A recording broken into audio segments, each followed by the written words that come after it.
le react. Vraiment, j'espère que la vidéo est bien, les gars. Hein. Wouh, 1h15. Bon, ça va.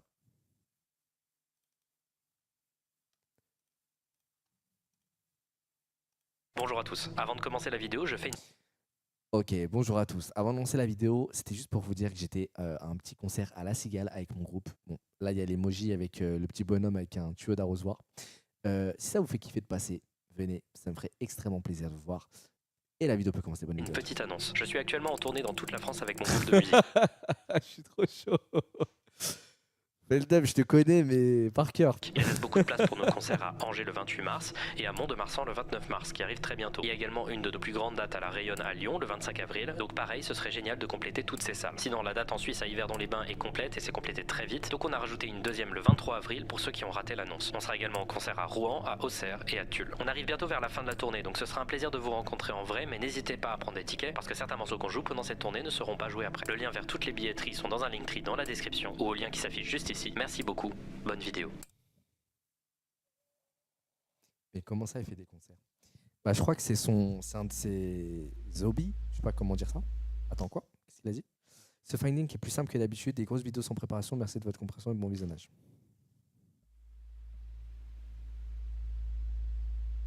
Il y a presque 6 ans sur 4chan, quelqu'un a posté un commentaire qui a profondément marqué Internet. Si vous ne faites pas attention et que vous traversez la réalité au mauvais endroit, vous finirez dans les backrooms, où il n'y a rien d'autre que la puanteur des vieux tapis humides, l'enfer du jaune monochrome, le bruit incessant des lumières fluorescentes au maximum de leur bourdonnement, et approximativement 1,5 milliard de kilomètres carrés de pièces vides aléatoirement segmentées pour vous y piéger. Il aurait tellement Dieu dû vous aide déposer un si vous brevet entendez pour ça, le quelque mec. chose errant près de vous, parce qu'il est certain que ça vous a entendu aussi. Mais bon, ça, vous le savez déjà. Mais non!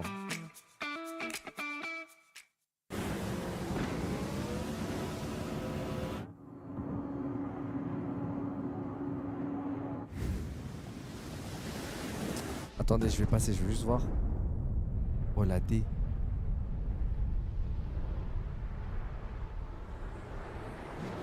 Esquive! Esquive-le, non! Quoi? Mais wesh. Bon là je m'attendais pas à ce cri de guerre japonais. Je pense. Parce que si c'est pas le cas, sincèrement vous avez raté un truc ces 5 dernières années. Mais en tout cas, cette vidéo elle est faite pour être regardée à peu près par n'importe qui. Cet univers, il y a 5 ans, il a retourné Internet. T'as pas YouTube Premium? Wallah, j'ai YouTube Premium, mais sur un mail, je sais plus c'est lequel, et je paye 30 balles par mois. Je sais plus ça coûte combien, 27 balles, depuis peut-être 2 ans. J'ai même pas du coup, mais c'est sur mon compte que je retrouve plus. Une personne, c'est bon. Il y a eu une surcharge. On a bouffé des backrooms dans toutes les formes possibles et inimaginables pendant 5 ans, et personnellement, je trouve toujours que l'idée de base de l'univers des backrooms, c'est une idée géniale. Cette idée d'un espace alternatif, où on accède systématiquement par erreur, ces espaces vaguement familiers, cette image parfaitement entre le neutre et l'inquiétant, dont le texte ne te fait penser qu'une seule chose, qu'est-ce qui se cache derrière les murs? Je trouvais la base des backrooms, l'idée du début, incroyable. Et au cours de la chaîne, on a pu observer un peu l'émergence de l'une des creepypastas les plus importantes d'Internet. C'était pas arrivé depuis très longtemps qu'un concept horrifique d'Internet dépasse Internet, mais c'est bel et bien arrivé, et ce pour le meilleur et pour le pire. Et pour certaines personnes, ça a surtout été pour le pire. Cette vidéo à la base devait être beaucoup plus longue et surtout beaucoup plus flippante. Mais je pense que la meilleure manière de parler une bonne dernière fois des backrooms en général sur la chaîne, c'est pas de faire une vidéo horreur. Le concept il est vieux et essayer de vous faire peur avec, ça va pas forcément marcher. Vous inquiétez pas, si vous voulez de l'horreur, il y a quand même une partie de la vidéo qui va être particulièrement sympa quand on va reparler un peu d'un petit créateur intéressant. Donc si vous êtes ici pour une vidéo qui fait peur, mais genre seulement ça, bah vous allez peu avoir ça. Je vais pas faire un focus horreur ici. Non. Ici, on va plutôt revenir en arrière et essayer d'analyser un peu le même. Essayer de comprendre comment c'est arrivé, comment les désolé, je peux pas mettre la rediff de Feldup. Qui a été responsable de cette apparition, qui a été responsable de son explosion majeure. On va parler ensuite de son exploitation. On va parler un peu de n'importe quoi qui a suivi. Puis on va finir en posant une question qui fâche. Est-ce que les backrooms sont mortes? Est-ce que c'est la fin? Est-ce que cet univers que j'ai trouvé si cool et pertinent à une époque, est-ce que c'est encore intéressant? Vous allez voir également un truc. Analyser le développement d'un tel univers et comment Internet l'a traité, c'est hyper intéressant. Car Internet fonctionne en réalité de manière très cyclique. Le développement des backrooms était prévisible et ce depuis le début. Je vais vous en parler à la fin de la vidéo quand on arrivera à la conclusion. Mais avant de commencer, évidemment, je vous conseille de regarder ma première vidéo sur les backrooms ainsi que la deuxième, même si la deuxième est moins importante en réalité. Cette vidéo n'est pas vraiment une suite de ces vidéos, mais si vous ne connaissez pas les backrooms, si vous ne connaissez pas les différentes formes compris les backrooms, on va pas vraiment s'attarder très longtemps sur certains points et du coup ça va paraître peut-être être un enchaînement de concepts. Cette vidéo elle est faite pour les gens qui connaissent un peu l'univers déjà, même si je pense les gars, la vidéo a bien de commencer pour ceux qui viennent les backrooms pourraient quand même à peu près comprendre ce dont je vais parler. Bref, finissons cette introduction qui est interminable. Voici les backrooms, et ce pour une des dernières fois de l'histoire de ma chaîne. Mais cette track, je l'ai déjà entendue quelque part. Peut-être dans un film ou je sais pas.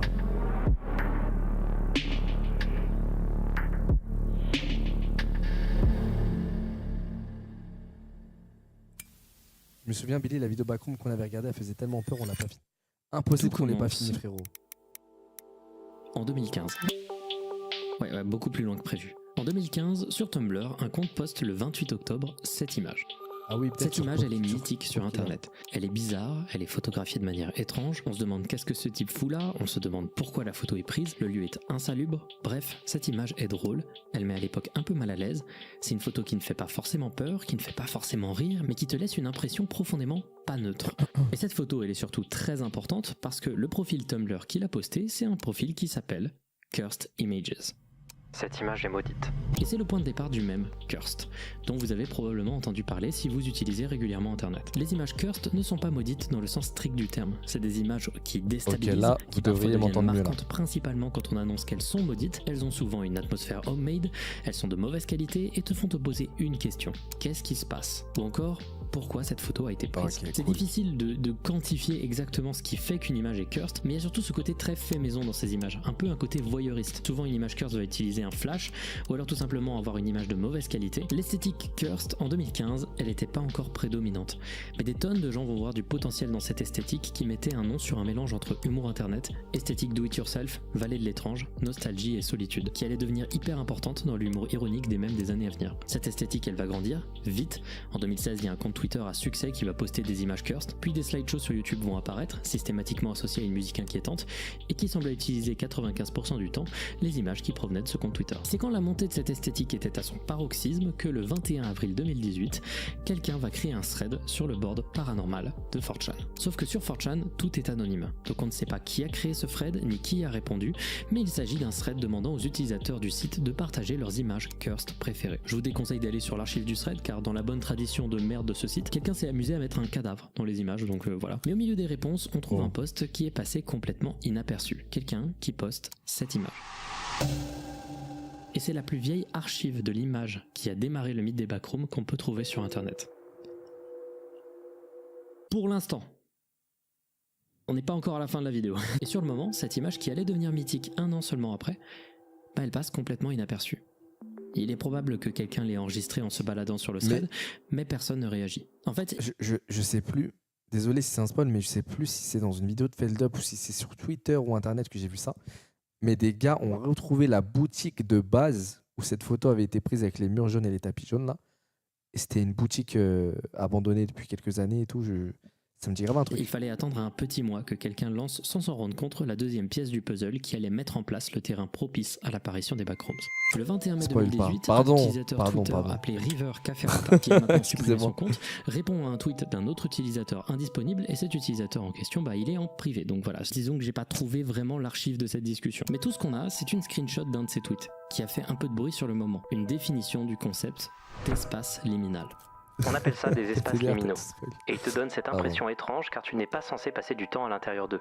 Mais ce sont des espaces de transition où des choses arrivent avant et après eux. Sans savoir, ce message, il a un an d'avance. Car les liminal spaces, ce que j'aime le plus, moi, c'est l'esthétique des piscines. Ouais, il y a certains jeux piscine. On en a déjà fait des jeux horreur en mode piscine. Je sais pas, je trouve qu'il y a un truc grave trop bien à creuser. Bon, ils ont déjà exploré le sujet un peu de fond en comble. Mais les piscines de nuit avec un peu des phares comme ça, comme si c'était un peu illuminé de nuit, quoi. trouve ça trop spécial. Les espaces liminaux, c'est-à-dire ces lieux nostalgiques dans des images de mauvaise qualité, prises avec des caméras d'un autre temps, ces images crues qui s'inspirent clairement de l'esthétique Cursed, elles allaient devenir prédominantes sur internet et surtout elles allaient complètement bouffer l'autre esthétique. Le 14 mars 2019, la première image iconique d'espace liminal va être postée sur Twitter par l'utilisateur Zerstoerer, qui va poster une image de l'intérieur de l'Holiday Inn Express près de l'aéroport Heathrow à Londres, en décrivant l'endroit comme ayant une architecture oppressante et cauchemardesque. Voilà la photo. Gros classique cette photo.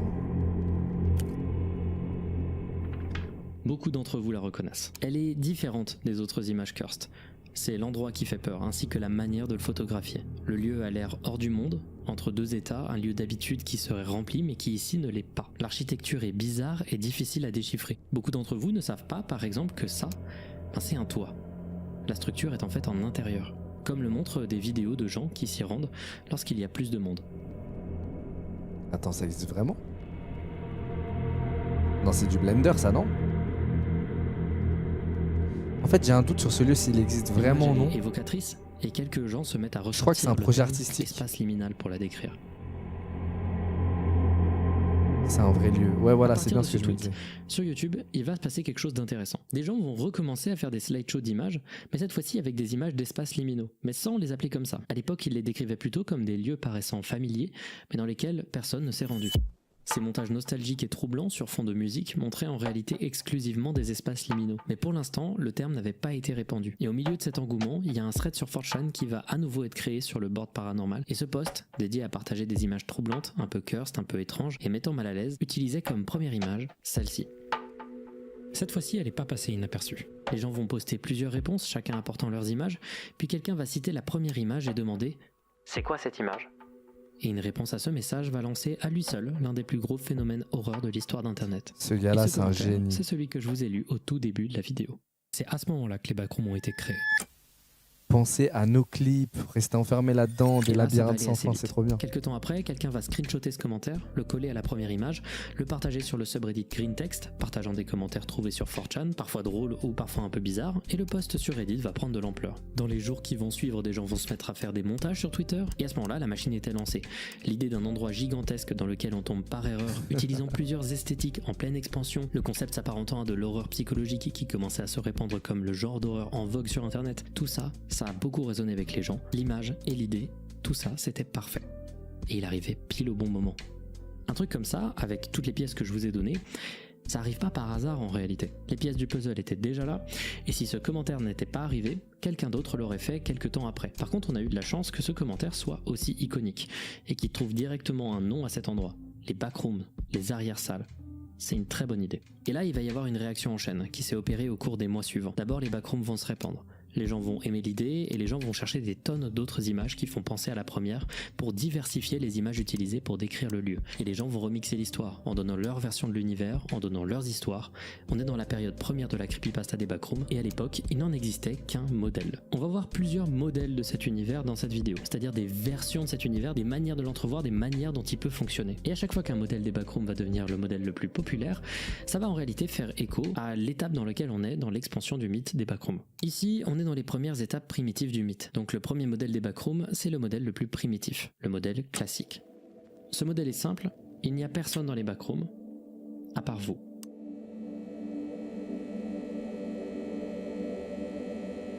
Ça me stresserait Vous y êtes tellement. bloqué et la peur du lieu vient du bruit incessant des lumières et de la perte complète de repères, la répétitivité des lieux. À ce moment-là, les backrooms sont un phénomène de niche, et son expansion vient en même temps que l'expansion de l'esthétique liminale. Mais dans la niche horreur internet, celle dont je parle dans mes vidéos, c'est déjà très populaire. Et c'est à ce moment-là, du coup, que les choses vont se compliquer. Quand tu donnes à internet un concept nouveau, avec une imagerie nouvelle, avec des idées nouvelles, et une esthétique dont on comprend à peine comment fonctionnent les mécaniques, qu'est-ce qu'internet fait ? Il fait ce qu'il connaît déjà. À peine 5 jours après l'arrivée du concept des backrooms, cette image va Oui, en commencer à mode tourner. iceberg. Elle a été créée par Endermitten, une utilisatrice de DeviantArt et de Reddit qui opérait sous différents pseudonymes. Ça aussi, Il c'est semblerait très que fort cette d'avoir personne pensé à ait été ça. la première Parce qu'ils auraient pu personne à s'arrêter au penser délire de l'idée base, mais de séparer les backrooms en différents c'est étages. très fort Le aussi. premier, l'étage 0, étant cette série de bureaux aléatoires où vous ne croisez presque aucune entité malfaisante. Au bout de quelques jours à errer, vous pouviez tomber sans le savoir dans une version plus des fois, je vais un peu loin dans mes pensées. Et là, par exemple, je me dis que le film qui vont sortir au cinéma, si la personne qui est à l'origine du thread Reddit, 4chan n'a pas vraiment un tout petit royalties de peut-être 3-4%, 5%, un petit billet, quelque chose, j'aurais trop le seum pour lui, vraiment. Tout part de son esprit. De ce premier étage. Mais vu que c'est anonyme, on ne sait pas qui, la personne ne peut pas se revendiquer, je pense. Les entités malfaisantes difformes vous pourchassent quand vous êtes dans l'obscurité. Et enfin, l'étage 2, extrêmement hostile, serait une série de tunnels de maintenance avec des tuyaux bruyants et imprévisibles. Sur le moment, l'idée fonctionne trop bien. Les gens adorent cette idée et ça permet tellement de diversifier le concept des backrooms. Sauf que ça va diviser les gens. Très très tôt dans la création des backrooms par la communauté, il y a des opinions divergentes qui vont apparaître. Il va y avoir un groupe qui préférait le concept de base, un autre qui va aimer l'idée de la présence de 2-3 étages en plus à peine explorés, et il y a des gens un peu chaotiques qui vont créer des wikis, notamment un wiki fandom Étage 2, c'est ton ancien local et qui vont trouver que 3 étages, c'était pas assez. C'était tellement terrifiant. Ouais. Je courais tout le temps. Quand je rentrais chez moi, je le faisais en cours. Et qui les inspirait pas mal. Ainsi, on va avoir l'originale division en 3 modèles des backrooms. Le modèle classique, le modèle 3 étages et le modèle 3+. Littéralement, plus de 3 étages. Et ce modèle-là, il va exploser.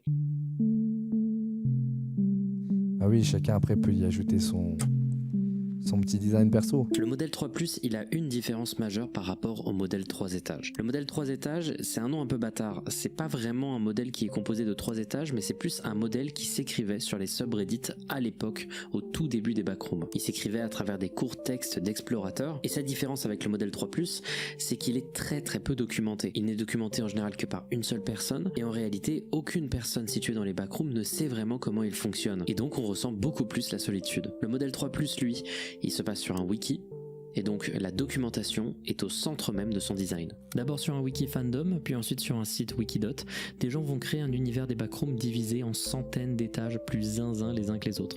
Et la raison de pourquoi ça a autant pris sous cette forme, c'est 3 raisons. D'abord, tout le monde a un hub où on peut faire grandir l'univers, ça désagrège un peu la qualité de l'univers des backrooms, mais ça crée un côté participatif très stimulant. C'est d'abord dans les cercles d'horreur niche que les backrooms sont d'abord devenus populaires, et donc les cercles d'horreur niche ont décidé de faire comme ce qu'ils connaissaient déjà, et ont structuré l'intégralité de leur wiki participatif de la même manière que celui de la fondation SCP. Pour ceux qui ne le savent pas, la fondation SCP, c'est un univers qui décrit les agissements d'une organisation secrète visant à capturer. C'est très stylé sur le papier, mais ça m'énerve tellement d'avoir ça dans les jeux vidéo. Du grand public. Toutes les créatures sont recensées sous le nom de SCP-un numéro, puis ensuite un surnom. Elle a été créée. Pour les gens qui ne savent pas, c'est un peu comme les jeux où tu vas de pièce en pièce en pièce, et à chaque fois il se passe des trucs. Un peu comme le jeu Guess qu'on a fait juste avant, où tu montes les étages et de plus en plus l'étage il se détériore et jusqu'à que la porte s'ouvre. Je suis pas sensible du tout à partir d'un modèle participatif sur un wiki où tout le monde pouvait rajouter ses créatures, et il y en a aujourd'hui des milliers. C'est d'ailleurs un peu drôle que, comme pour les backrooms, l'univers est pour origine une image sur 4chan accompagnée d'un texte. Le modèle 3+, utilise exactement le même système. Au lieu d'avoir des entités... Attends, c'est toi Christina Cordula? Compte créé le 25 mars 2015. Mais ouais, j'étais sur Twitch depuis grave longtemps. Vous êtes sur Twitch depuis grave longtemps, madame? Oh non, pas encore. Pardon, c'est bon, j'arrête. Mais voilà, je sais pas, c'est elle. Entités classifiées, on a des étages. Et au lieu d'avoir des formes de SCP différentes, on a des entités et des sous-étages. Ils vont même reprendre certaines idées qu'il y avait dans l'univers de la fondation SCP, notamment cette idée d'avoir des codes qui sont communs à l'intégralité de l'univers. Les gars, voilà que je cherche même pas à équiper, je pensais vraiment que c'était... dans les backrooms et qu'il trouve de l'eau, ce sera systématiquement non pas de l'eau normale, mais bel et bien de l'eau d'amande. En gros, pour ceux qui ne savent pas, l'eau d'amande, c'était un truc qui était vendu aux États-Unis, voilà, qui était en fait fait à partir de sirop d'orgeat. Donc c'est une sorte d'eau avec un léger goût, un peu d'amande très sucrée, un peu sympa, voilà. Sauf que maintenant, de ce que j'ai pu voir, c'est plus disponible à la vente. Sauf que j'ai trouvé une manière de le reproduire sur internet. Voici à quoi ça ressemble. Et donc je vais goûter en face de vous pour la première fois de ma vie. Les gars, j'ai pas écouté parce qu'on parlait de Christina Cordula. Qu'est-ce que c'est que ça, wesh? Il parle de quoi? Pourquoi on parle de lait d'amande? Là, je sais pas. De l'eau d'amande des backrooms, voilà. Ah, l'eau d'amande qu'on voit dans les backrooms, ok. Ils vont aussi reprendre l'idée de la fondation SCP de classer chaque étage avec un niveau de danger. Bref, l'inspiration, elle est clairement assumée, c'est une sorte de gigantesque hommage. Et enfin, la troisième raison pour laquelle le modèle 3+, est devenu très populaire et a contribué à la popularité des backrooms, c'est parce qu'il était tellement plus YouTubeable. Faire une vidéo sur les backrooms à l'époque, c'était tellement fun. Tu choisissais un étage, t'essayais de le décrire en reproduisant son ambiance, c'était trop cool. Il y avait cette impression de décrire un jeu de survie imaginaire d'horreur, c'était trop fun comme moment. Puis 2020 est arrivé, et le wiki a pris encore plus en ampleur. d'ampleur et donc beaucoup plus de vidéos étaient faisables parce qu'il y avait beaucoup plus d'étages. En plus, c'était le confinement, tout le monde était chez J'aurais tellement pu prendre des photos de mon ancien local de stream et de dire tenez, c'est l'étage 44 des backrooms. J'ai parlé des backrooms. J'aurais pu faire des photos trop efficaces, vraiment. C'était les plus intéressantes et flippantes. Et comme tout le monde, j'ai plutôt fait un finding sur le modèle 3 Plus car c'était beaucoup plus divertissant à regarder. Et au moment où je faisais ma vidéo, j'étais persuadé que j'étais en retard de fou sur la mode, qu'elle était déjà en train de mourir. Ah oui. Les backrooms existaient depuis longtemps à ce moment-là.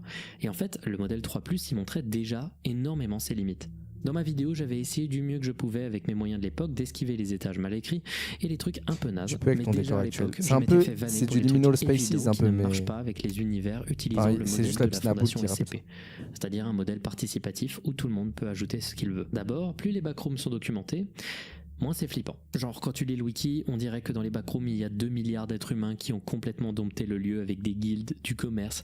Ça a pas l'air vide, ce qui va à l'encontre de l'esthétique liminale. Ensuite, il y a trop d'étages. Et comme tout le monde veut être impressionnant, tout le monde veut avoir l'étage le plus flippant, le plus dangereux ou le plus intéressant. Au point que dans ma vidéo, on dirait que je dis toutes les 3 minutes qu'on est dans l'étage le plus dangereux des backrooms. C'est vraiment pas bon quand t'essayes de construire un univers. C'est pas du bon world building, personne peut survivre. Puis il y a tellement d'entités différentes et le bestiaire est trop détaillé.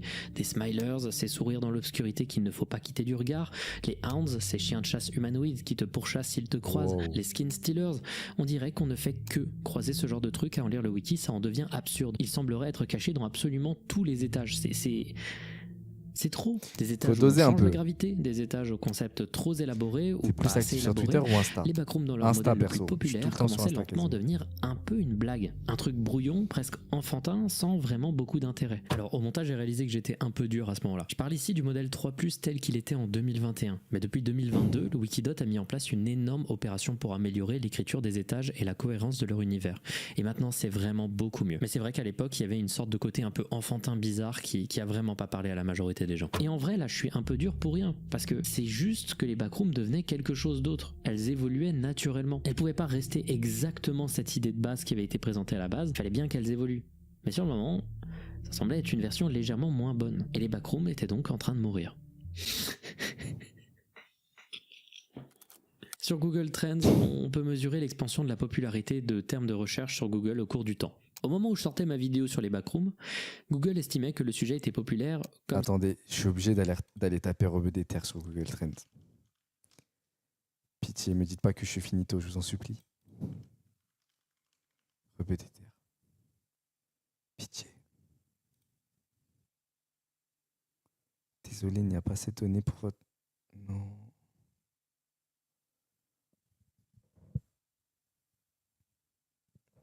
Le chat, qu'est-ce que vous foutez dernièrement là? Vous foutez quoi là? Faites des articles, des tweets, des... Oh faites les stories, faites les trucs là. Vas-y, je vais taper anime pour voir. Il peut pas avoir des trends sur Google Trends et pas moi.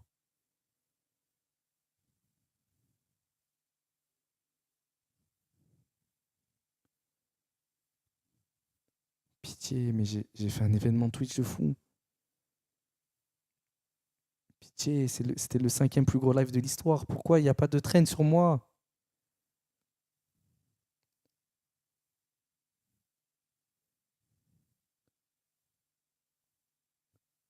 Non, les gars. Plus de buzz. Finito. Je suis dégoûté, les gars. Mais il y a un moyen de me remonter le moral, c'est que vous fassiez tous un sub à la chaîne. Là. Ah ouais, d'ailleurs, j'ai lu un tweet. J'ai lu un tweet sur ça. Les gars, je vanne quand je dis ça. C'est de la blague. J'ai vu un mec, il a tweeté quoi? Il a tweeté, ouais, franchement, je sais pas vous, mais Billy, il est tombé bien bas. Que il réclame des subs. Il était pas comme ça avant, ça lui est monté à la tête. C'est des blagues, les gars. Après, ceux qui veulent. Bon, je remets la vidéo. Ça. Voilà. À ce moment-là, précisément, je pensais que les backrooms allaient bientôt naître que de j'ai mal tapé. ancienne. Peut-être qu'il y avait des majuscules à Voilà ce qui allait Rebeu se passer au cours des mois qui ont suivi. Oh! Île-de-France, je suis connu en Île-de-France. Et ça, c'est grâce à un petit génie de l'horreur sur internet, Kane Pixels.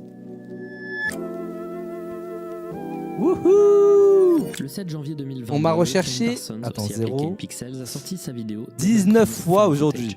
Elle a fait à ce 19. jour 64 millions de vues et c'est le catalyseur de l'explosion totale de cet univers. Alors j'ai beaucoup de difficultés à faire des suites à des vidéos que j'ai déjà faites. Et de base, cette vidéo devait être une suite à la vidéo que j'avais déjà fait sur la série des Backrooms de Kane Pixels. En réalité, je ne vais pas le faire ici, car Ok, ça ok. s'emboîterait Il y a très peut-être un bien espoir, dans les cette gars. vidéo, mais j'ai quand même envie de parler de cette série, expliquer Yes. dans quelle direction les vidéos vont et faire juste un focus sur une vidéo récente qu'il a réalisée dans le cadre de sa série, car elle est selon moi le meilleur moyen d'expliquer pourquoi le modèle Kane est pour l'instant le plus intéressant de tous. Mais d'abord, expliquons un peu ce que Kane Pixels a fait avec les Les 18 Backrooms premiers, c'est moi le sang. et pourquoi c'était brillant. La première vidéo de Kane, de Backrooms Found Footage, était très simple. On montrait quelqu'un tomber dans les backrooms et errer à l'intérieur sans but.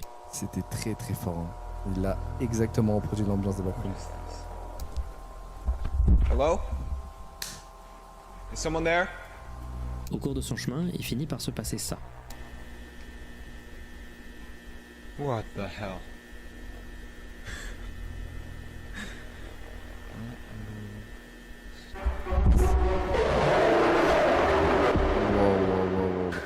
Je suis pas très S'ensuit un monstre jeu et tout, de chat mais et c'est la fort souris quand se même. terminant par un retour à la réalité.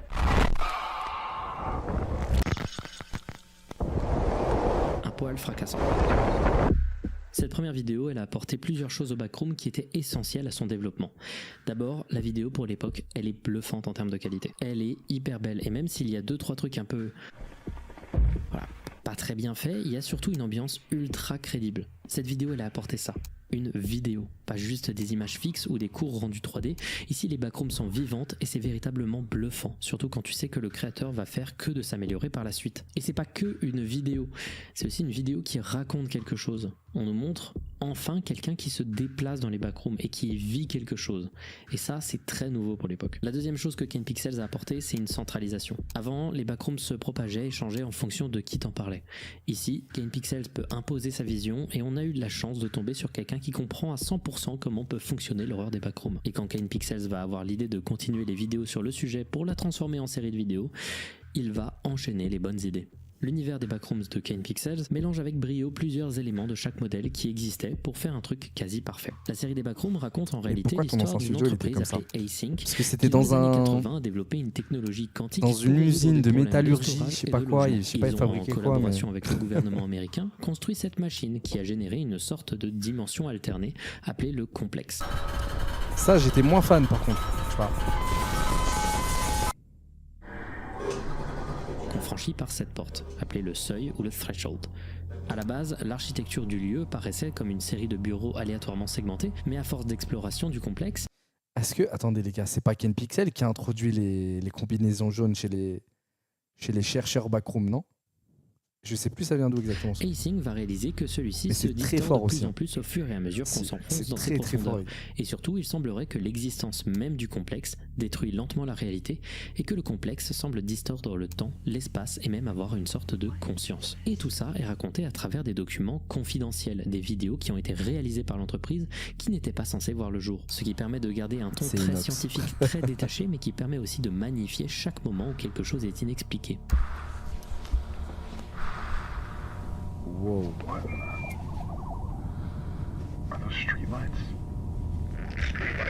Il y a plein d'idées incroyables qui ont été utilisées par Kane pour faire en sorte que En la vrai, c'est série bien soit les la plus backrooms, les gars. efficace Ça possible. m'a remis Par dans le exemple, contexte, là. pour t'expliquer tôt dans la série que la réalité est en train d'être affectée par l'existence du complexe, Kane te montre juste des statistiques de quantité de personnes disparues mais qui Google viennent Trends soudainement depuis, flash au moment de l'ouverture du seuil des backrooms. On se doute Ça de c'était ce en qui se passe 2015 parce et que après la ça a série fait est que faite. chuter en... Mais ça te laisse suffisamment de temps 2017. pour te demander est-ce que c'est vraiment lié ou alors il y a une idée de génie dans la manière dont c'est raconté. La série maintient une atmosphère de tension peu importe quel épisode tu regardes car le fait qu'on te présente des dossiers confidentiels d'un projet qui était censé être ouvert à tout le monde à la fin mais qui n'a jamais porté ses fruits, ça fait que tous les extraits précèdent forcément une énorme catastrophe, un événement d'une gravité telle qu'elle aurait pu causer la fin d'un projet de ce type. Et à chaque fois que tu vois quelque chose de grave et que dans la timeline le projet n'est toujours pas annulé, et ça va loin dans les trucs graves qui se passent, tu finis par te dire qu'est-ce qui se passe ? Qu'est-ce qui peut arriver de pire qui peut causer la fin du projet? Et il n'y a pas très longtemps, il a été annoncé que Kane Pixels allait être le réalisateur d'un film sur les backrooms, qui est produit par A24, une société de production qui est à l'origine Ils de ont fait tonnes Midsommar. de films d'auteurs et de Wow. films d'horreur absolument Ils ont fait La incroyables. Main Et que selon j'ai certaines conseillé la dernière fois. personnes, Monsieur c'est l'un des Tusk, seuls bons j'ai films conseillé au moins d'horreur qui 400 sont films la sortis dernière depuis fois. quelque temps. Ce qui est faux évidemment. Donc il faut comprendre que si ce mec a été C'est repéré fort, par c'est fort, c'est 24, c'est pas pour rien. C'est qu'il a un vrai talent de mise en scène qui est presque inné pour lui. Et pour vous faire comprendre à quel point ce mec est bon pour faire de la mise en scène, laissez-moi vous parler d'une des vidéos les plus récentes de sa série, une vidéo que je trouve brillante en termes de construction et qui peut être regardée par n'importe quelle personne qui n'a pas vu le début de la série. Celle Cette dans le centre vidéo, commercial elle s'intitule Backrooms Found Footage 3. Je l'ai jamais vu. La vidéo commence avec ce qui semble être plusieurs extraits aléatoires d'une cassette VHS. On peut y voir des images j'ai de une la théorie, vie de les tous gars. jours, dont notamment Je pense que lui-même, il en a marre du délire backroom. Il en a trop marre. Mais vu que le film il est en préparation depuis 1 ou 2 ans déjà, certes, les producteurs ils lui ont dit frérot, tu vas nous refaire une vidéo fan footage, là, remets un peu ça sur le devant de la scène là, remets un petit coup de buzz là-dessus. Ce qu'on peut entendre brièvement ici, c'est la Complotiste. phrase Oklahoma City. Je sais comment ça se passe dans l'industrie. Un terroriste d'extrême droite ayant causé le Wow. 19 avril 1995 la mort de 168 personnes suite à une explosion d'un véhicule piégé. Ça permet de dater la vidéo qu'on va voir comme étant située durant ce jour tragique ou au moins autour du 19 avril 1995. Après donc quelques extraits de tranches de vie dont un concert, on voit enfin la personne derrière ces images. Il s'appelle Ravi et il exprime sa frustration après avoir filmé un cadre de l'entreprise Ah bah, Monsanto je suis se ravi. moquer d'un enfant malade et avoir un comportement suspect. I realized I recorded a Monsanto exec Un cadre de joking with a Monsanto. DPR manager about a sick kid. And sure, I like making fun of diseased kids as much as the next guy, but right after that, they said something along the lines of, hey, if we accidentally push out the entire county, you might just get that ranch you always wanted. Et au milieu de son explication, la vidéo se met à accélérer. Always wanted.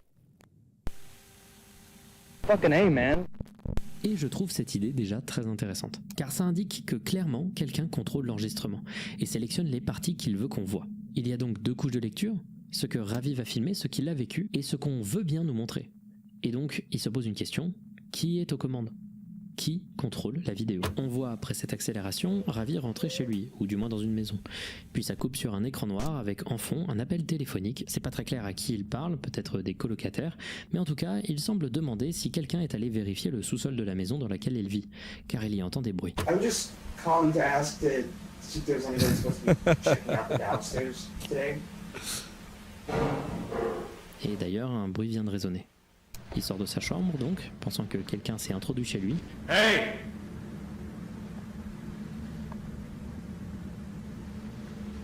Someone there? Il descend les escaliers et trouve sa fenêtre vandalisée.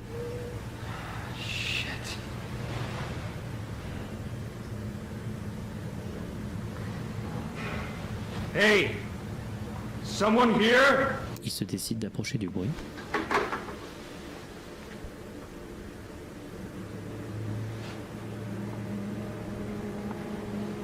Il ne trouve rien, donc il décide de vérifier une autre porte. Il est tendu, il Ça se fait déplace tellement sans peur. faire un bruit, ayant peur d'une altercation. C'est quoi cette maison de fou aussi, frère? Il se déplace dans son garage et entend un bruit lointain. Oh là là. Il semble venir de cette fissure dans le mur, qui inexplicablement donne sur cette pièce.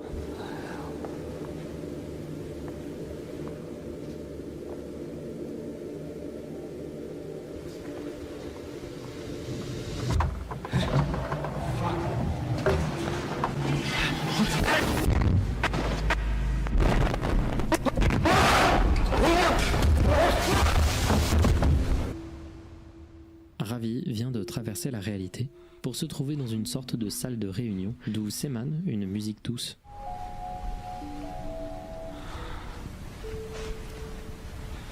Là où je suis perdu avec KinPixel, et ce qui est très fort, c'est que je ne sais pas différencier, parce qu'il y a du vrai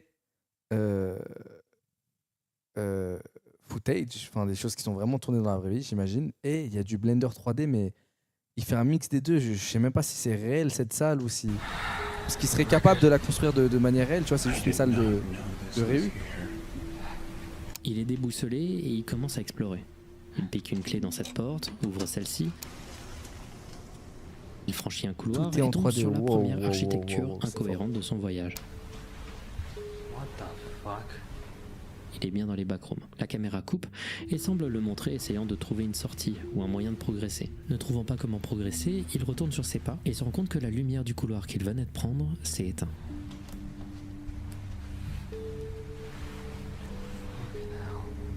Et ça, c'est la première fois qu'il se rend compte du fait que le lieu est imprévisible.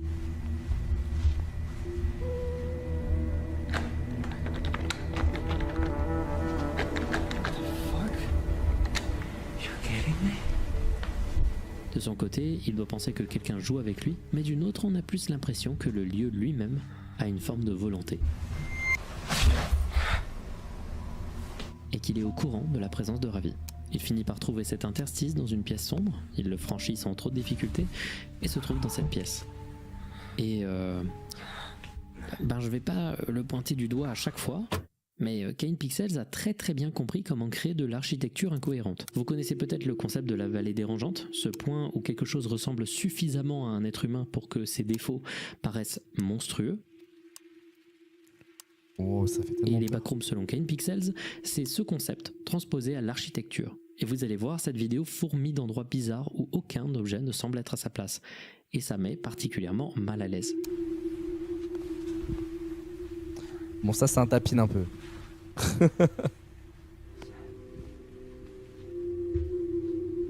C'est parfaitement incohérent. Après s'être trouvé dans cette pièce avec les chaises, il finit par trouver derrière une armoire un autre Des couloir. casseroles sur les Il pousse murs. l'armoire et s'immisce à l'intérieur de celui-ci. Des trous dans le sol, des trous en l'air. Bon, pour l'instant, rien de nouveau. Rien de nouveau sur le soleil dans cette vidéo. La caméra coupe. Il tombe sur cette pièce avec plusieurs fauteuils vieillots différents qui cachent en réalité une autre pièce. Et lentement, Ravi se rend compte que le lieu dans lequel il se situe est immense, au-delà de sa compréhension. Et surtout, hostile dans son architecture. À partir de ce moment-là, ça devient clair. Il n'explore plus. Il veut trouver une sortie. Il passe par cette pièce délabrée d'où s'émane cette musique.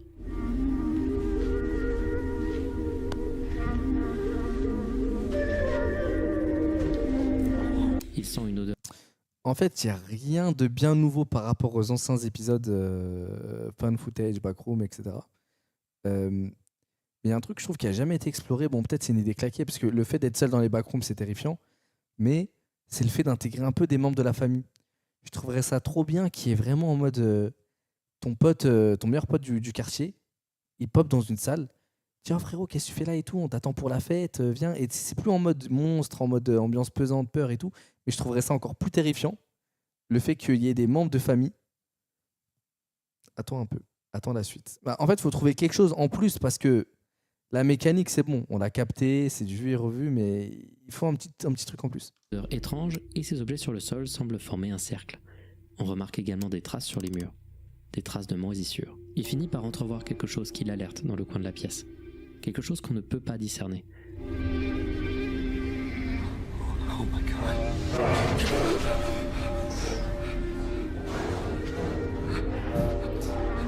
Je vous jure, je pense- Et lorsqu'il sent la Je pense présence dans de la vraie quelqu'un, vie, je fais il quand même remarque les mêmes l'objet. cris que dans les jeux horreur.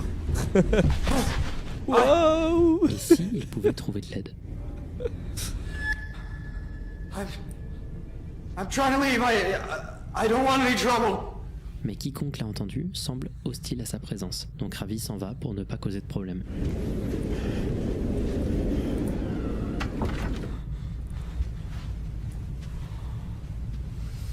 Les canapés, ils ont l'air trop confortables, ça.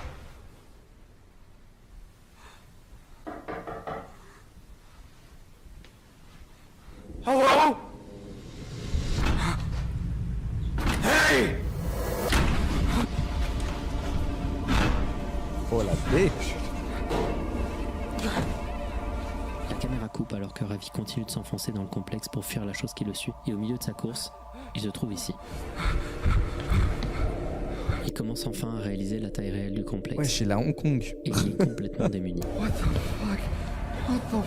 Ah, ça me rappelle un peu la Au scène milieu du finale dans le couloir, il film trouve Cube. cette pièce, à l'intérieur de laquelle il trouve une C'est à maison peu près entière similaire. confinée à l'intérieur des murs du complexe. Il allume un interrupteur.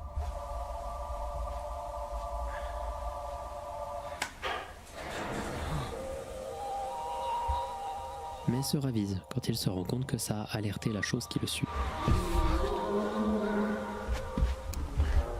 Ravi se cache et essaye de garder son calme.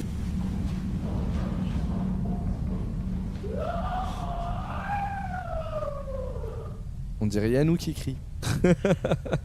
Quand il fait des cris d'animaux un peu, il est comme ça.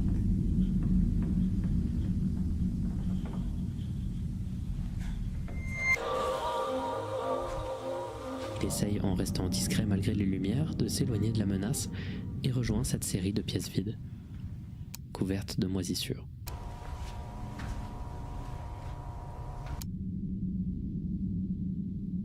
Il franchit cette porte et se trouve au sein d'une maison américaine classique, démeublée, au parquet craquant. Ça, je me serais reposé un moment, ça y Lui est, ne c'est semble la jamais 15e s'arrêter. pièce là. Il essaye d'abord de regarder ce qu'il y a au-dessus des murs avant de continuer à progresser, et il trouve ce qui semble être deux paquets de chips. Et une statue de Guanyin, une Bodha Vista dans la religion bouddhiste, une sorte de déesse de la compassion. Il franchit le couloir qu'il avait vu juste avant, et se met à entendre des sons.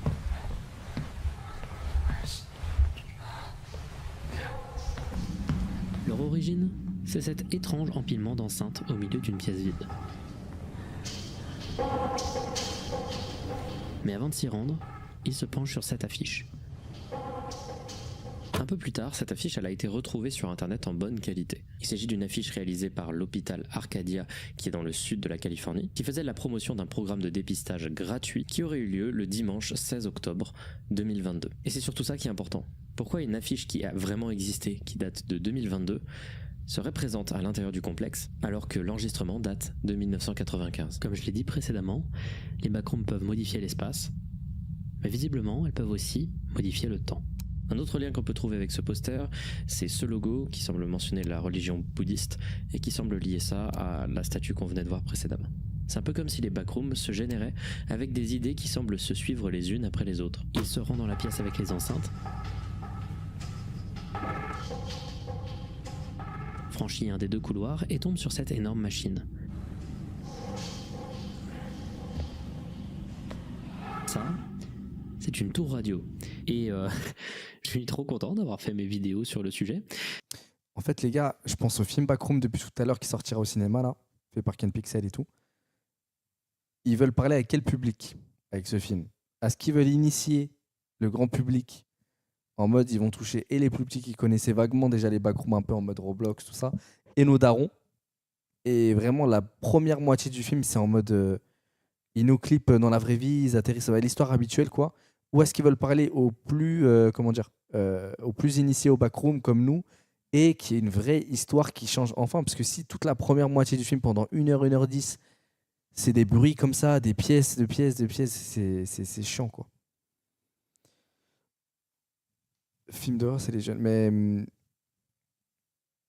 en fait, Ken Pixel, faut qu'il s'amuse un peu, parce que s'il lui redemande de faire ça, en fait, c'est relou. Je pense que même lui, en mode, ça va le gaver, quand même. Car maintenant, vous savez que là,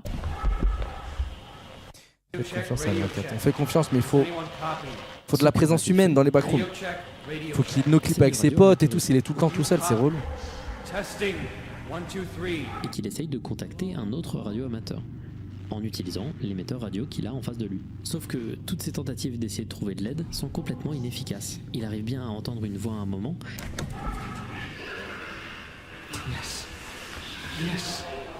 et se décide de la suivre, pensant qu'il a capté un signal.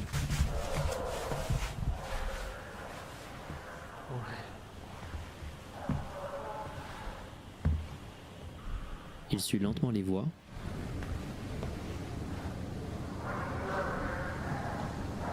qui restent à peine discernables.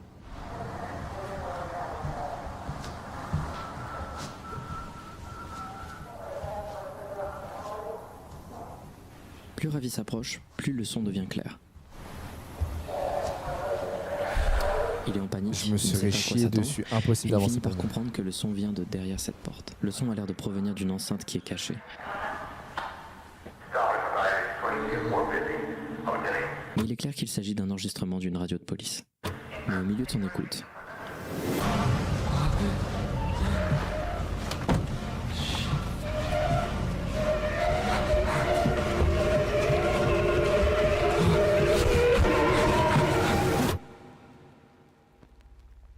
Oh mon dieu. Non, le film d'horreur, il peut être vraiment, vraiment bien fait. Ravi court le plus vite possible pour s'enfuir de la créature. Il pousse pousse cette armoire et arrive à condamner une mission. Il prend un escalier et fuit au plus vite la créature et la caméra coupe. Bon, juste, j'aimerais revenir un peu en arrière. Ça là, ce procédé de faire une coupure juste au moment où on voit pour la première fois ce truc humanoïde là. C'est super bizarre comme procédé de mise en scène. Et ça te rappelle que c'est quelqu'un qui te montre la vidéo. Pourquoi avoir fait cette pause? Le procédé d'arrêter l'action d'un coup, c'est super surprenant. Et ça crée encore plus de déstabilisation que si c'était une énième poursuite. Bon, revenons où on en était. La caméra avait coupé et on nous montre cet étrange passage où Ravi semble zoomer sur une zone de moisissure. Et on dirait presque, et c'est subtil, qu'elle bouge. De retour sur Ravi se déplaçant dans les backrooms. On imagine que c'est filmé bien plus tard car Ravi n'a plus l'air paniqué. Il franchit quelques zones insalubres, incorporant toujours plus d'éléments et d'objets de la réalité, et il finit dans cette grande pièce avec des fenêtres donnant sur... ça. Ça me rappelle un jeu horreur celui-là, cette scène. L'environnement du complexe est titanesque. Et cette zone, appelée la ville rouge par la communauté autour... Ça me rappelle le jeu horreur dans l'appartement, le jeu russe là. Même je l'avais fait en live avec Samuel Etienne, bon c'est sur sa chaîne. Mais toute l'ambiance dehors a devenu rouge, il y avait des trucs géants qui apparaissaient par la de fenêtre. Ken Pixels, on l'a déjà vu dans une précédente vidéo. Ville rouge. Pitfalls. Visage rouge. Et ça s'était mal fini la dernière fois. That's not a person.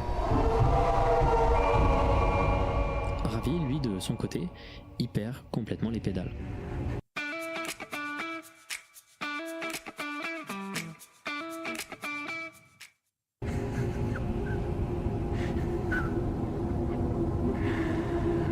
Ça le dépasse complètement.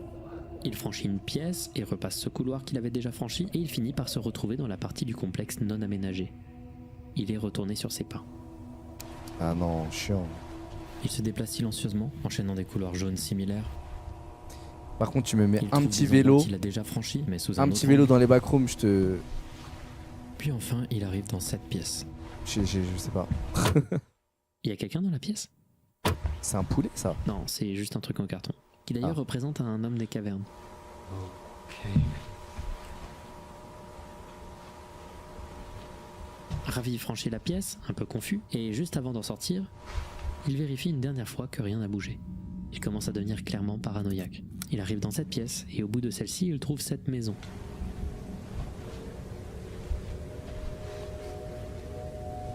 Dans une pièce où des traces semblent sortir d'interstices sombres, probablement des traces de pas ou de moisissures.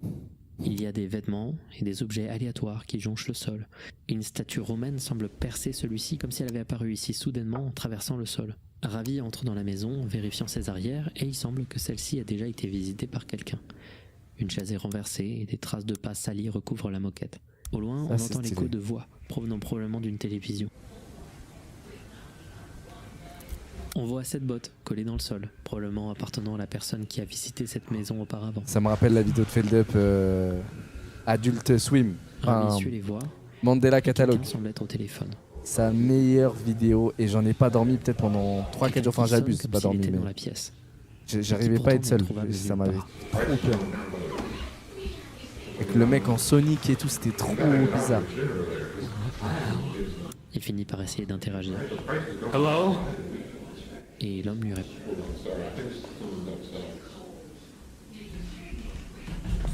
Someone out there? Au début, la communication est difficile. I'm sorry. I don't know where I am. I need help. You're on private property. You need to leave. I'm trying, okay? Enfin des êtres humains, c'est I don't triste. want to be This is the here. guy who keeps coming around here trying to talk to my boys. What? L'homme finit par menacer d'appeler la police. My family's trying to sleep.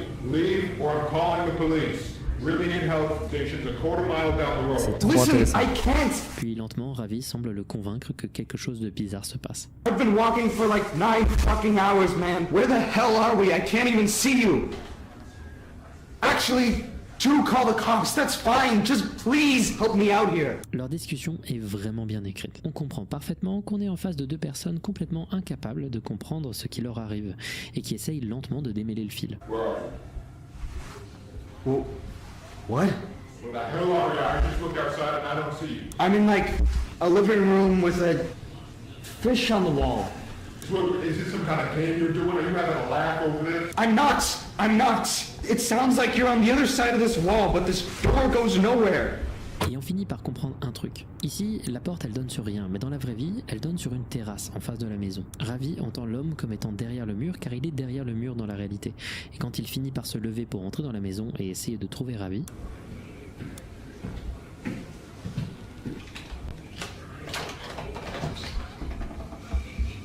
on l'entend comme s'il était dans la pièce. Are you in my balls? Ils sont tous les deux dans la même maison, mais pas dans la même réalité. Incroyable et multivers. probablement pas au même moment. Et ça, du coup, on comprend que c'est une photo de l'homme qu'on entend. Et comme on peut voir, il est père d'un enfant.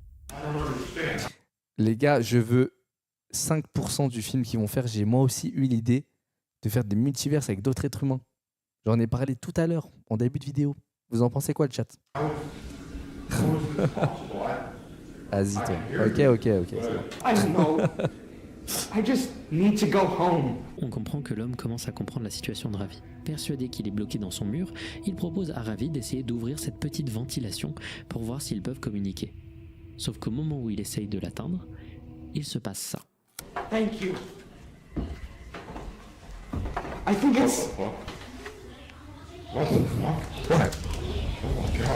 Oh my god, what the fuck? Je suis désolé, les gars, mais j'aurais juste chié sur le sol en disant What is this smell, man? Did you cheat on the ground? Alors que c'est littéralement moi. Bon, peut-être pas dans cette situation quand Le même. père est tombé dans le complexe également. Hey, what happened? Le père l'a rejoint? Hello? Ah non, faut qu'il fasse tout le chemin pour le rejoindre. Il a une chance sur 10 milliards, ça. Comme t'as fait avec Pierre. Pierre? Après une coupure, on trouve le dernier plan de la vidéo. Un plan sur Ravi qui monologue sur un souvenir de sa vie. Il a complètement perdu sa santé mentale et arrivant lentement à la fin de la batterie de sa VHS, il émet ses dernières paroles. I just want to go home. Avant de se fondre dans le silence au moment de la fin de sa cassette. It's gonna fix. Dommage que ça se termine comme ça. Kane, Cette s'il te vidéo force à en continuer elle-même, à faire du isolée contenu sur les de la backrooms, série des porte un backrooms. t-shirt orange dans la C'est prochaine un vidéo. chef-d'œuvre d'horreur found footage. Et clairement, c'est un des travaux horrifiques de Kane Pixels les plus aboutis. Ce que je trouve incroyable, c'est déjà le fait que prise dans un vide, cette vidéo est folle.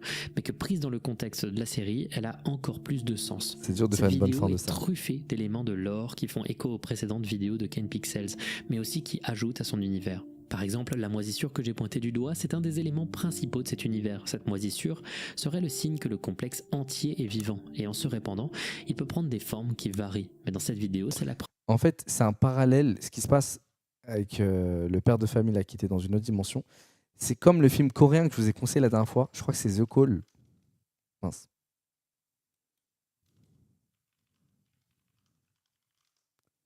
Il est sur Netflix. Regardez-le, il est incroyable. L'histoire, elle est toute simple. C'est une famille qui emménage dans une maison. Et au téléphone, je vous spoil un peu, mais c'est le synopsis. Hein.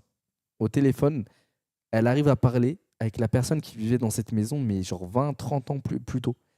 Et en fait, ils peuvent communiquer entre eux et... Comment vous dire? Ah, là, je commence à vous spoiler. Mais regardez-le. Et en fait, je trouve que c'est un parallèle très intéressant avec... là, c'est quasiment la même idée, en fait. Ils auraient pu continuer de communiquer entre eux en étant dans deux dimensions différentes pour finir par se rejoindre. Ou lui, il fait des moves pour aider l'autre. Ça aurait pu être vraiment stylé, je trouve. Il n'y a pas une histoire de voyage dans le temps. Un peu. The Black Phone aussi. Et The Black Phone, exactement, c'est un peu dans le même délire. J'ai Première fois kiffé qu'elle The prend Black une Phone. forme humanoïde. D'habitude, c'était plutôt des sortes de trucs filaires, des sortes de créatures qui se formaient à travers cette moisissure et à travers cette culture organique. Mais là, ça prend des formes réellement humaines. La vidéo est également très très bien construite. Les réactions de Ravi et sa manière de filmer sont ultra crédibles. Du moins, c'est le cas si on considère que ce qu'il filme, c'est ce qu'il voit. Un moment que beaucoup de gens pointent du doigt, c'est ce moment.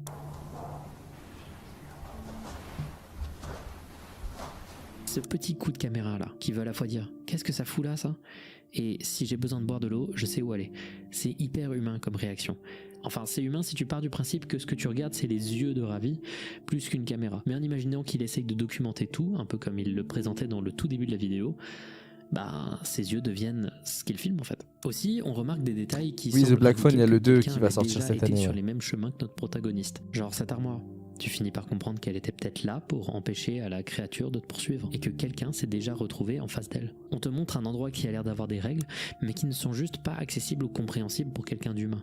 Et pour moi, cette vidéo représente également ce que Kane Pixels a envie de faire de ses backrooms. Où est-ce qu'il a envie de les amener à présent? On voit le complexe devenir plus hostile, essayer de reproduire avec de plus en plus de détails une architecture humaine, architecture qu'elle ne comprend pas et qu'elle semble piocher à la réalité, comme cette maison. Ce que cette vidéo montre dans le lore de Kane Pixels, c'est l'évolution de l'intelligence du complexe qui semble avoir en effet une conscience. Si avant dans d'autres vidéos ses créations étaient grotesques et parfois absurdement difformes, ici son architecture est de plus en plus compliquée. Le complexe a de plus en plus de contrôle et son infection par la moisissure la corrompt peu à peu, détruisant de plus en plus la réalité sur son passage. Alors pourquoi je vous montre cette vidéo en particulier? Outre le fait qu'elle est brillante et qu'elle montre tout le talent de Kane qui fait toujours toutes ses vidéos en 3D sur un logiciel de modélisation, encore une fois ce mec est un monstre de talent, et bien la raison pour laquelle j'en parle c'est que cette vidéo a fait 4 millions de vues. C'est 60 millions de moins que la première qu'il a fait. Oui, c'est ce que j'allais dire. Je voulais pas paraître aigri, mais ça me paraît pas énorme. Qui est tellement moins bien. Alors je sais que cette première vidéo elle est sortie il y a beaucoup plus longtemps. Et qu'en soi c'est une suite, donc c'est normal que ça fasse moins de vues, je comprends. Quand même 60 millions de moins quoi. Les gens savent que Kane Pixels est brillant, mais les gens n'ont pas tous creusé pour le suivre dans son projet des backrooms, au fur et à mesure que le sujet quittait les pensées. Et il y a peut-être une possibilité que tout change lorsqu'il va sortir son film, qui va probablement recréer un engouement autour des backrooms, mais en vrai c'est surtout probable que ce sera pas le cas. On dirait que les gens sont beaucoup moins intéressés par les backrooms en ce moment. Et ça, vous le saviez déjà. Lorsque vous avez vu cette vidéo dans vos recommandés ou en notification, je sais qu'il y a beaucoup d'entre vous qui ont bien soufflé. Je le sais, j'ai vu sur les réseaux sociaux, quand j'ai annoncé que j'allais faire une vidéo sur les backrooms, il y a plein de gens qui m'ont dit « T'es sûr ?» On m'a dit que tu retravaillais sur une vidéo sur les backrooms. 100% vrai, en effet. Quoi, mais encore des trucs à dire là-dessus? Et tout ça, est-ce que c'est de la faute de Kane Pixels? Parce que lui, il a créé une énorme explosion autour du sujet. Tout le monde s'est inspiré, tout le monde a vu ces vidéos-là. Donc est-ce que c'est de sa faute? Non. Non, on a vu, le mec est talentueux. Non, le problème, c'est plutôt ce qu'Internet a retenu des vidéos de Kane Pixels.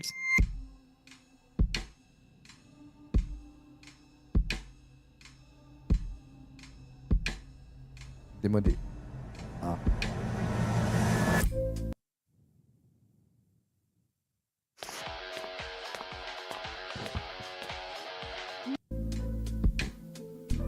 Alors, on va arriver dans la partie de la vidéo qui va être moins sérieux et peut-être un peu plus drôle. Il y a un moment où les choses ont pris un tournant bizarre et ça a été en vrai assez graduel. En gros, d'abord il y a eu les copies de Kane Pixels, des vidéos en 3D dans un style similaire sur d'autres chaînes YouTube, parfois. En fait, les backrooms, selon moi, ça aurait dû rester assez niché, mais pas suffisamment. Assez niché pour que ce soit connu quand même sur Internet, mais pas que ça atteigne les sphères. Les petits de Roblox. Jusqu'à maintenant, tu as des jeux d'horreur Shrek. Oui, Five Nights at Shrek Hotel, où tu as Shrek à la réception, puis après il se met à te courser dans les backrooms. En fait, ça a pris tellement d'ampleur et de popularité que ça en est devenu des mèmes. Et ça dénature totalement l'essence pure des backrooms. Vraiment, Waouh, on dirait que je suis en train de faire une thèse, mais mais vous voyez ce que je veux dire, quoi, en tout cas. Dommage. Ça s'est trop popularisé, mais il y a eu des trucs graves drôles grâce à ça. Il y a eu un tas de jeux grâce à ça aussi également. Mais c'est plus trop un truc qu'on prend au sérieux, quoi. C'est très bien faites, parfois moins bien faites, mais qui ont commencé à pulluler de partout. D'abord sur YouTube. à cause des puis ensuite Skibidi. J'ai TikTok. jamais regardé Et Skibidi plus ces Toilette. vidéos se sont multipliées, plus 2-3 trucs sont devenus évidents. D'abord, les gens ils ont arrêté de penser à cette image quand ils pensaient au backroom. Voilà, cette image iconique, voilà. Les gens ils ont arrêté de penser à ça, ils ont commencé plutôt à penser à ce costume. C'est Jilcy qui me dit de regarder Skibidi Toilette. Il me dit que c'est incroyable tout ça. Mais comment voulez-vous que j'écoute les conseils d'un gars qui fait peut-être 2000 viewers sur Twitch?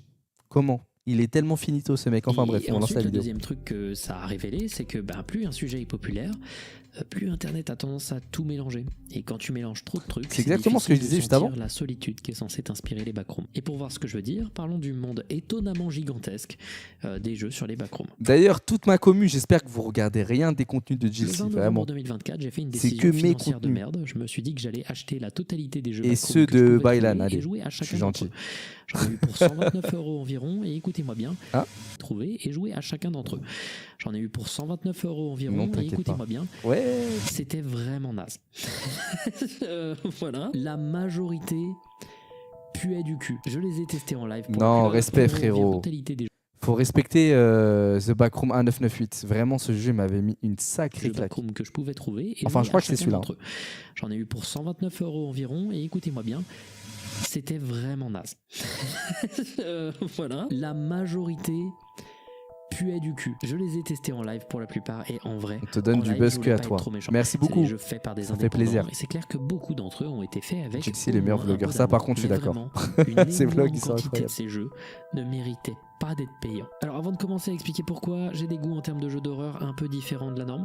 Mais Pour il a un jeu stream en backroom 2001 ou idéal quoi? pour C'est moi, quoi, c'est par quoi exemple, la je trouve qualité qu'il de est fou là? essentiel que ce soit un jeu où il ne se passe pas grand chose, où l'environnement est gigantesque et où la peur vient de l'immensité de l'endroit et du fait qu'on s'y perd. J'aimerais très peu de menaces concrètes, comme ça quand elles arrivent elles sont impactantes, mais il est essentiel d'errer seul et de se sentir seul. Ce que je veux dire, c'est que j'ai pas peur de m'emmerder un peu. Voilà, je trouve que ça peut être un jeu un peu hypnotique dans lequel on se perd et qui va pas forcément parler à tout le monde, mais que si t'es sensible En à fait, l'idée c'est de trop te souvent perdre, le même pattern peut être sympa. dans les Et jeux en vrai, backroom. c'est Ça très qui- charitable de c'est ma dommage. part, car vraiment, je comprends les gens qui disent que les jeux sur les backrooms sont hyper ennuyeux. Le problème des jeux sur les backrooms que j'ai vus, c'est d'abord qu'ils sont quasiment tous segmentés en niveaux. Du coup, leur structure est linéaire, et on peut du coup jamais s'y perdre, dans un univers où le concept c'est de se perdre. Vous comprenez le problème de faire des niveaux ou pas? Je sais que beaucoup de gens ont aimé Escape the Backrooms, mais moi j'y vois une fusion un peu bâtarde entre l'univers de Kane Pixels et le modèle 3+. Ce jeu Ça fait était des niveaux où je vraiment, trouve le vraiment gameplay bien. hyper lourdeau. D'ailleurs, j'en parlais juste avant le live. Ils rajoutent quelques niveaux de temps en temps. Il faut que j'aille voir quand est-ce qu'ils ont rajouté les derniers niveaux. Parce que j'avais fini le jeu avec des potes à moi. Et hors live et tout. Et on attendait grave la suite. On s'amusait vraiment. Mais bon, c'est le fait que ce soit en multi qui m'amuse. Et qu'est-ce que je voulais vous dire? En fait, il y a quelque chose qui pourrait grave m'intéresser si jamais il y a d'autres jeux backroom qui puissent voir le jour. Oula, c'est pas très français ma phrase. Mais bref, s'il y a d'autres futurs jeux backroom, c'est le fait qu'ils puissent peut-être utiliser. Ça va, calmez-vous, laissez-moi finir ma phrase, ok? Ouais, je parle comme un fou. Mais je préchote les réactions, mais qu'ils puissent utiliser l'IA pour que chaque utilisateur ait sa propre expérience dans le jeu téléchargé et qu'on ait chacun des pièces totalement différentes. En fait, le fait de savoir que j'ai ma propre expérience unique dans le jeu, ça me rendrait accro au jeu. Même s'il ne se passe pas grand-chose dans les pièces, le fait de savoir qu'il n'y a que moi qui ai cette pièce dans mon jeu, sur mon écran, ça, je serais scotché devant mon écran, en fait. Même s'il ne se passe pas grand-chose.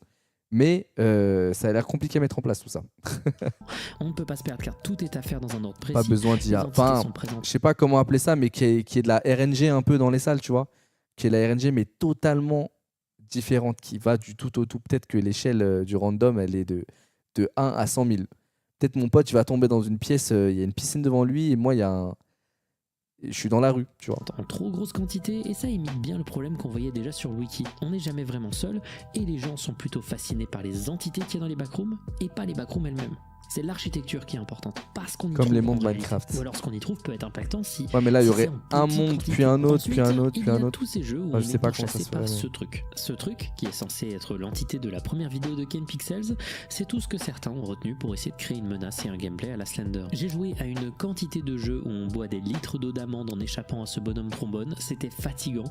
On aurait dit que la plupart de ces jeux essayaient d'être soit une série de niveaux, soit un clone de Slender, soit un clone de SCP, soit une compilation de clichés de jeux d'horreur des années 2010 vaguement inspirés par Pity, où on se déplace dans une ligne droite définie et où on attend juste que le développeur nous mette un énième élément d'horreur déjà vu. Ça a complètement ruiné certains jeux dont... En fait, là où j'aimerais mettre l'accent, c'est qu'il n'y ait pas forcément que des nouvelles pièces pour chaque utilisateur du jeu, mais même des mécaniques dans le sens où ça pourrait créer pas des monstres. Parce que moi, il ne faut pas nécessairement un monstre pour me faire peur, mais je sais pas, peut-être t'atterris dans une pièce et l'univers que le jeu t'a créé, et ben en fait, c'est tout un système où ça toque à des portes. Il faut que tu arrives à ouvrir la bonne porte au final, mais et en fait, de d'épreuve en épreuve, t'as des trucs vraiment sont faits que pour toi, c'est pas que du Je décor. trouvais l'esthétique peut-être intéressante si elle était bien développée. Je pense à The Backrooms 1998 que j'ai trouvé vraiment pas bien. Enfin, je suis vraiment désolé, mais j'ai pas aimé ce jeu. J'ai l'air énervé ici, mais c'est parce que ces jeux Oui, mais m'ont il faut un coûté de questionnaire l'argent. avant. J'aurais été Quoi plus tendre si c'était gratuit, mais il y a des jeux qui sont assez particulièrement insultants. Backrooms Escape Together. Rien à voir, auquel mais t'es dans j'avais joué mon en livre live de avec Antoine STMG. Daniel et Mintos. D'ailleurs, Wallah, j'ai jamais eu d'argent pour ça. Ils m'ont mis dans un livre de STMG, dans un manuel. Ils m'ont jamais demandé. Ils m'ont pas payé. Tu viens de me rappeler que c'est illégal ce qu'ils ont fait là. Ça, je pourrais jamais porter plainte contre Emmanuel Macron. Il va gagner, c'est sûr. Il va grave gagner. Attends. Revenu des terres, manuel STMG. Voilà, je suis dans le manuel. Je suis mort. Pourquoi t'es dans mon livre de STMG? Vas-y, j'aurais tellement dû avoir. Peut-être 300 000 €, je sais pas. J'ai trouvé que chaque niveau était soit infiniment chiant, soit à l'opposé total de ce que les backrooms sont censés J'avais être. 15 ans en plus. Genre ce niveau où pour je Je ne sais sais plus, quelle j'avais raison, quel tu âge. te retrouves dans l'étage court Non, pas obstacle. 15 ans, mais. Ou encore dans ce passage qui est un plagiat du jeu LiDAR.exe et Scanner Sombre, qui sont des jeux très sympas et c'est pas trop un problème de s'inspirer. Beaucoup l'avaient fait. Mais le fait de faire une version Wow, Backrooms c'est de ce sympa, type ça. de jeu avait déjà été faite par un youtubeur quelques temps avant, donc voilà, quoi, c'est doublement pas très inspiré. Il y a par contre quelques jeux que j'ai trouvé intéressants. Des jeux qui m'ont un peu parlé de par leur esthétique et leur ambiance. Et même si c'est pas exactement le truc parfait, moi, comment je vois cet univers, ça reste assez brillant. Un Genre, par 998 pour exemple, moi, j'ai c'était trouvé une claque. Backrooms Rec un poil au-dessus de la moyenne. Il a l'avantage d'avoir des idées et de proposer des environnements où on a vraiment l'illusion de se perdre alors qu'on suit un chemin en vrai assez précis. Ensuite, on a Wow. le jeu Within the Backrooms, qui est un jeu peu intuitif. Et pour le coup, la première fois que j'y ai joué, j'ai pas compris. Le jeu te met dans une série de couloirs des backrooms avec cette esthétique rétro. Il y a quelques interactions rigolotes, des salles étranges, comme cette énorme pièce avec en son centre un ordinateur. Mais en live, j'ai pas trouvé comment avancer, et j'ai donc considéré que c'était tout. Et que le jeu était charmant, mais un peu décevant. Et en fait, le jeu est beaucoup plus long que ce que je pensais.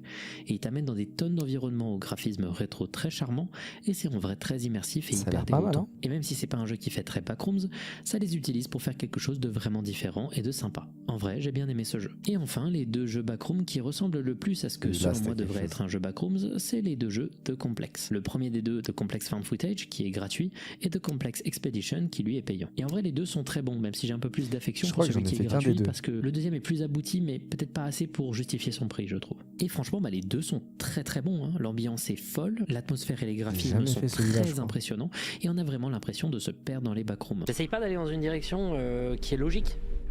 Juste le jeu m'y guide en me donnant l'impression que je me perds. Le jeu est quand même segmenté un peu en niveaux, mais c'est fait d'une manière qui est en vrai assez maligne. Et malgré cette structure linéaire, on a quand même des espaces qui sont suffisamment grands pour s'y perdre. Et en vrai, ça marche super bien. Je me souviens avoir eu peur à un moment d'un meuble, juste parce que la tension que ça procurait de se balader dans des environnements redondants comme ça était efficace. J'ai eu peur. J'ai eu peur alors que... Sa demande ressemble plus au jeu rêvé d'Hideo Kojima, genre un jeu à monde ouvert aux possibilités infinies où chaque joueur aurait son histoire et où personne n'aura la même expérience. Mais moi, carrément, mon jeu de rêve, c'est même pas que t'aies ta propre histoire, c'est que on soit tous dans le même jeu, mais que ton perso soit pas comme les autres. Je sais pas comment vous dire. Par exemple, peut-être qu'il y en a un dans son multiverse à lui, il aura son perso de JRPG, Heroic Fantasy, ce que vous voulez. Il va faire des spells, des trucs, des machins. Mais moi, je suis juste un mec, je suis un chercheur, j'ai juste une lampe torche. Peut-être nos chemins peuvent se croiser et tout, mais j'aimerais trop qu'il y ait vraiment plein de jeux en un jeu. Mais ça s'appelle la vraie vie. Ouais, c'est vrai. c'est vrai. c'est ça une va chaise. Ce qui manque à ces jeux, c'est peut-être une grosse frayeur, un élément qui t'oppresse GTA ou te RP, marque. quoi. Car Oui. en vrai, j'ai trouvé qu'une fois sur deux, les éléments d'horreur qui étaient intentionnels avaient l'air un peu bancal. C'est plus des jeux qui montrent un énorme potentiel. L'atmosphère est brillante, et si vous aimez ce type de jeu, vous allez kiffer. C'est vrai que je trouve par contre que c'est un poil court et l'horreur n'est pas encore assez gérée. Et c'est tout. Les autres jeux backroom auxquels j'ai joué m'ont soit ennuyé, soit déplu, un peu, voire même beaucoup. À côté de ça, il y a 2-3 jeux avec une esthétique liminale que j'ai trouvé sympa. Des jeux d'exploration où il se passe pas grand chose, que je trouve assez reposants, comme par exemple Dreamcore, même si j'ai l'impression qu'en vrai si tu cherches bien, il y a moyen de bien flipper, ou alors le très bon Anemoia Police, qui a l'avantage d'être un des premiers jeux avec ce type d'esthétique. à C'était avoir très été très fort, je développé. l'avais Mais fait en alors, live, je me pourquoi il y a rappelle. autant de jeux backroom ? Et c'est parce que les développeurs ont vu que le jeu Escape the Backrooms a eu un succès en vrai assez massif, surtout sur Twitch. Et ce succès il a été tellement vénère qu'il y a eu des tonnes de gens, particulièrement des plus jeunes, qui ont commencé à penser que les Backrooms, c'était le truc qu'on voyait dans le jeu. C'est difficile à mesurer, mais la surabondance du jeu sur Twitch, VOD et autres let's play, le côté jeu en multi qui le rend très propice à faire des clips, tout ça, ça a fini par solidifier que l'esthétique des backrooms, c'était des bonhommes en jaune qui sautent partout. Si tu regardes sur Google Trends et que tu essayes de comparer le terme Escape the Backrooms avec Kane Pixels, ou encore Backrooms Found Footage, voire même Backrooms Game, tu réalises que celui-ci a tout écrasé sur son passage. Et un des problèmes de ce jeu, selon moi, c'est qu'il mélange beaucoup. C'est comme s'il voulait caser le plus possible de références à toutes les versions de cet univers. Sauf que ça lui donne une atmosphère un peu informe, comme s'il essayait de mélanger le style de Kane Pixels avec le concept d'étages de toutes les sortes, ce qui finit par avoir l'air hyper confus. Et comme ce jeu a eu cette explosion, et qu'il a fini par même surpasser un peu la popularité de Kane Pixels, En vrai, je vois ce que Feldup veut dire, mais l'essence même de ce jeu Escape Backrooms, je sais plus c'était quoi le nom du jeu, c'est juste que tu passes un bon moment entre potes, c'est tout.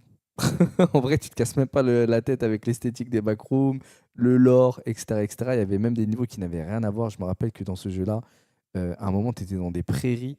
Il fallait vite, quand il faisait nuit, s'abriter dans les maisons. Je me rappelle même d'un œil. Je crois que c'était un alien avec un œil géant au centre qui passait dans les maisons d'un quartier. C'est juste quand t'es avec tes potes, c'est drôle. Mais c'est vrai que c'est pas très fidèle au. Le contenu sur les réseaux, il a commencé à partiellement refléter son modèle, c'est-à-dire le modèle où on mélange tout. C'est devenu beaucoup plus enfantin et surtout c'est devenu une blague. Les bonhommes en jaune, mais je vous ai parlé de Shrek tout à l'heure. Les bonhommes en jaune qui font du foot, une multiplication des entités grotesques en tout genre. C'est devenu un peu un mélange de tous les types d'horreur en vogue depuis 20 ans. Ça pique chez SCP, Five Nights at Freddy's, Poppy Playtime, l'esthétique liminale, Dreamcore, Weirdcore, Cursed, le mascot horror, c'est devenu informe. C'est devenu pas une blague. Et malgré ça, il y avait quand même toujours des contenus qui étaient faits par amour, qui étaient très intéressants sur le sujet. Des tonnes de gens qui s'inspiraient de Kane Pixels pour faire leur propre histoire, et qui en vrai se démerdent super bien avec de bonnes idées. Et la vidéo d'Inoxtag sur les backrooms là, elle est pas mal du tout. Oh yes, moi, j'étais dedans. C'est comme ça que je vois cet univers. Mais pour une vidéo s'apparentant à du fit and fun au premier abord, c'est très bien fichu. Et surtout, tu vois dans le making-of une énorme volonté de bien faire. Au-delà. Les gars, c'était tellement l'un des meilleurs tournages de ma vie. Parce que vraiment, c'était. En IRL à vivre, j'avais vraiment l'impression d'être dans les backrooms. Le seul truc qui était chiant, c'était que les tenues, elles n'étaient pas adaptées. Parce que vous voyez, la vitre, t'as les combis de cosmonautes là, et ça faisait que de la buée. Et tout le temps, t'étais là en train d'essuyer. Pardon, le geste, il est bizarre. T'étais là en train d'essuyer. En train d'essuyer la visière là. Et ça fait que toutes les 2 secondes, on voyait plus rien. Mais c'était le seul point de dommage de. C'était le seul point dommage de la vidéo. Dommage de ce que Inox mais sinon, incroyable expérience. Dans les backrooms, c'est aussi un hommage à l'horreur d'internet, qui en vrai reflète assez bien. Non, clippez pas. Était en train de piocher un peu partout, mais en vrai, ça donne un côté très sincère à la vidéo qui m'a pas dérangé du tout. Moi personnellement, je n'aurais pas fait ça comme ça. Surtout le placement. Oh là là, je lis déjà des tweets dans ma tête. Il a 30 ans, ce clochard, il fait ça. Et maintenant, il fait des clips, j'en ai marre. Inoxtag il a gâché ma vie. American Horror Story. Attends, qu'est-ce qu'il a dit ? Bravo Inès. Et maintenant, expliquez-moi pourquoi Inoxtag a fait un meilleur boulot que American Horror Story. Ils ont fait quoi, American Horror Story ? Alors j'ai jamais regardé concrètement American Horror Story. J'ai déjà vu 4-5 épisodes dans ma vie, c'est pas mal. J'ai déjà entendu parler de leur série American Horror Stories qui fait des mini courts-métrages d'horreur. Aucun d'entre eux n'a de lien les uns avec les autres, c'est juste des petites histoires. Le 9 mai 2023, j'ai appris qu'ils voulaient faire un métrage sur les backrooms. J'ai donc réagi sur Twitter en disant que ça allait être bien mid, en pensant que c'était la take la plus froide du monde, et je me souviens qu'on m'a insulté d'aigri. Et quand c'est sorti, bizarrement, personne n'est venu en message me dire « T'as vu, c'était trop bien ». Parce que personne n'a aimé. Parce que c'est sorti et je l'ai vu récemment et c'est le pire truc lié au backroom que j'ai vu jusqu'à maintenant. Quand vous pensez au concept des backrooms, quels sont les premiers thèmes qui vous viennent à l'esprit ? Si vous avez pensé tout de suite à relation père-fils, très mauvais scénario de thriller et secte avec des masques et zone dans laquelle tu vas quand tu te sens coupable d'un truc, vous existez apparemment mais vous êtes juste une seule personne.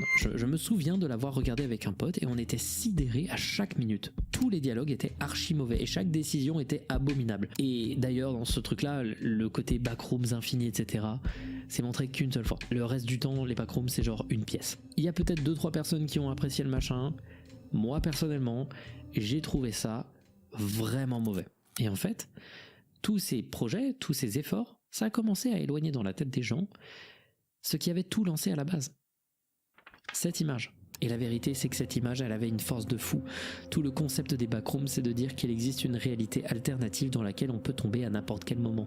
Et le truc, c'est que pendant des années, l'origine de cette image, peu importe les quantités de recherche sur le sujet... Misère, j'ai raté le React était Failed Up, tu laisses la rediff que complètement sur mon inconnue. Twitch, Le fait mais que sur personne YouTube, ne elle va sache d'où sauter. vient S'il y en cette a qui veulent image, l'upload ça sur a YouTube, ça va donné sauter, une les aura gars. de fou au backroom. Ça leur donnait une atmosphère de mystère qui dépassait même les confins de son univers. Le fait qu'on ne trouve pas cette image assurait au moins que les backrooms allaient rester au moins un sujet de discussion dans la niche d'internet. D'une manière ou d'une autre, elles allaient survivre. Parce que personne ne les trouvait. Sauf que l'année dernière, il s'est passé un truc très drôle. Moi, je suis pas pour retourner au truc de base, la photo originelle et la moquette jaune, les murs jaunes, ça y est. Ça a été très très bien exploré par Ken Pixel et par quelques, pour moi, excellents jeux Backroom Horror. Ça y est, il faut avancer, il faut trouver autre chose. Ça y est. Ça, pour moi, ça devait être 10 secondes d'une vidéo Backroom et il faut créer la suite. Alors, jusqu'à l'année dernière, l'origine de cette image, c'était un lost media. C'était un média perdu, on ne savait pas d'où ça venait. Et si vous connaissez ma chaîne, vous savez que les lost media, c'est un milieu où la recherche est prise très au sérieux. Et quand les fans de lost media ont vu cette image, qu'ils ont vu tout ce qu'elle a engendré, qu'ils ont vu son aspect Dire que tu nous mystérieux, as spoil. le manque d'infos et de contexte, Pardon, je pensais que ça venait d'une vidéo de Failed Up dans ma ce tête. qu'ils ont je vu, comprends. c'est un énorme challenge. Quiconque retrouverait d'où vient cette image deviendrait une légende. C'était un des lost media les plus convoités d'internet et la recherche a pris des formes incroyables. J'avais rarement vu ça. Il existe un document qui compilait les avancées de la recherche et c'est fascinant à lire. D'abord, la recherche de cette image, il faut expliquer à quel point elle recommencer. était inespérée. Elle avait été postée, à notre connaissance, depuis l'année dernière que 2 fois sur internet. Et à chaque fois, c'était sur 4chan. Et 4chan, comme je l'ai dit plus tôt, c'est un site où tout est anonyme. Mais aussi un site où, au bout de quelques jours, ton fil de discussion disparaît. Et il est archivé que si les gens ont voulu l'archiver. Et souvent c'est mal archivé, c'est-à-dire qu'il manque des informations dans les archives. Et les 2 fichiers images des backrooms qu'on a pu trouver dans des archives 4chan avaient toutes les 2 un nom différent. Le fichier avait un nom différent, indiquant que ce n'étaient pas des images originales, mais des copies d'une autre image qui existait déjà. Donc je répète, ça veut dire qu'on n'a même pas l'image originale. On a une version compressée, et donc on ne peut pas faire de recherche inversée sur internet. On ne peut pas essayer de chercher cette image, parce qu'on n'a pas le bon fichier. Cette image, elle est aussi profondément banale. Enfin, en vrai, elle l'est pas, mais ce qu'elle montre, c'est-à-dire une pièce vide, ça c'est banal. Et sur internet, trouver une image spécifique de pièce vide, c'est quasiment impossible. Le fait que tout est anonyme fait qu'on n'a personne à contacter, et donc c'était peine perdue. Pendant des années, des gens ont spéculé, pensant d'abord à une annonce qui s'est retrouvée quelque part sur internet. Il y avait aussi des rumeurs qui disaient que c'était l'arrière d'un magasin de la marque Sears. Des gens ont sorti aussi cette image en disant que c'était probablement le lieu où avait été prise la photo, jusqu'à il y avait des pièces jaunes, c'était un véritable bordel. Puis après, il y a des gens qui ont commencé à s'organiser. Ils ont regardé la photo, mais genre vraiment regarder la photo.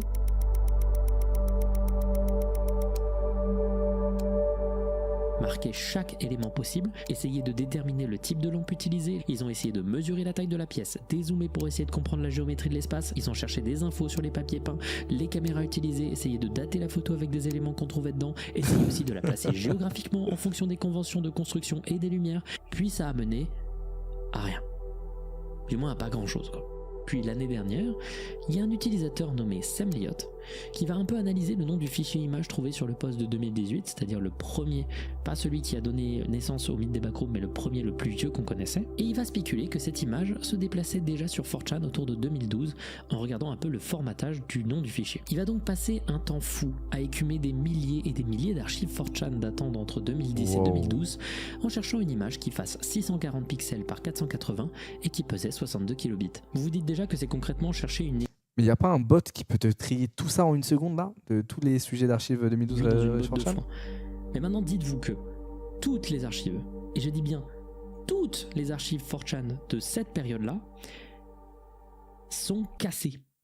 Et que donc seules quelques informations sont disponibles sur celle-ci. Mais les images de cette époque, des archives de cette époque, ne sont quasiment jamais visibles. Elles n'ont jamais été archivées. Donc ce mec va chercher des images pendant des heures et spéculer lesquelles pouvaient être un repost de l'image des backrooms uniquement avec des informations de contexte. Et ensuite il va prendre tous les potentiels posts qui pouvaient contenir cette image et les mettre dans une liste en espérant que des gens savent quoi faire d'une liste d'images impossible à lire et perdue. Et là il y a une autre personne qui va arriver dans l'équation, c'est une utilisatrice du Discord de recherche qui s'appelle Serara, qui va regarder cette liste de posts et elle va avoir une idée. Sur internet, il existe un truc qui s'appelle un code hash ou image hash. C'est un code qu'on va associer à une image qui est unique à un fichier et qui sert à identifier une image de site en site. Donc Serara va analyser chacun de ces threads envoyés par Sam Elliott et chercher lesquels avaient des image hash associés. Elle va ensuite prendre ces hash et chercher dans plein d'archives 4chan si d'autres posts avaient des hash correspondants en espérant tomber sur un thread où l'image était encore disponible. Elle va passer plus de 150 heures à faire des recherches, à lancer des programmes pour comparer ces codes hash et à un moment, alors qu'elle commençait à ne plus y croire, elle va avoir un résultat positif. Une archive d'un site compilant des archives de 4chan appelé 4plebs sur le board de 4chan dédié à la télévision.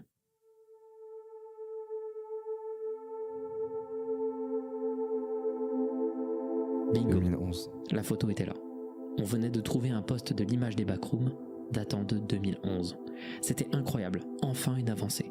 Et donc peut-être qu'on avait enfin accès à une image non compressée, une image originale de l'image des backrooms.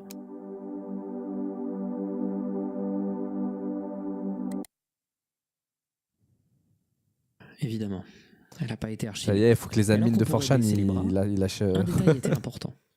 ils lâchent la photo en Full HD Le là. nom du fichier. C'était pas le même que les 2 autres fois où l'image avait été postée. DSC00161.jpg. Et ce nom, il n'est pas anodin du tout. DSC00161, c'est un titre d'image au format DSC et c'est exclusivement utilisé par des caméras digitales de la marque Sony. Donc des gens vont se mettre à chercher le nom du fichier sur internet, sur des banques d'images, des réseaux sociaux, des sites de location, etc., etc. Et alors que tout le monde cherchait, un utilisateur du nom de Perditus Redux va avoir l'idée bizarre de chercher ce nom sur Twitter, et non pas sur d'autres endroits plus logiques. Et il va tomber sur un truc incroyable.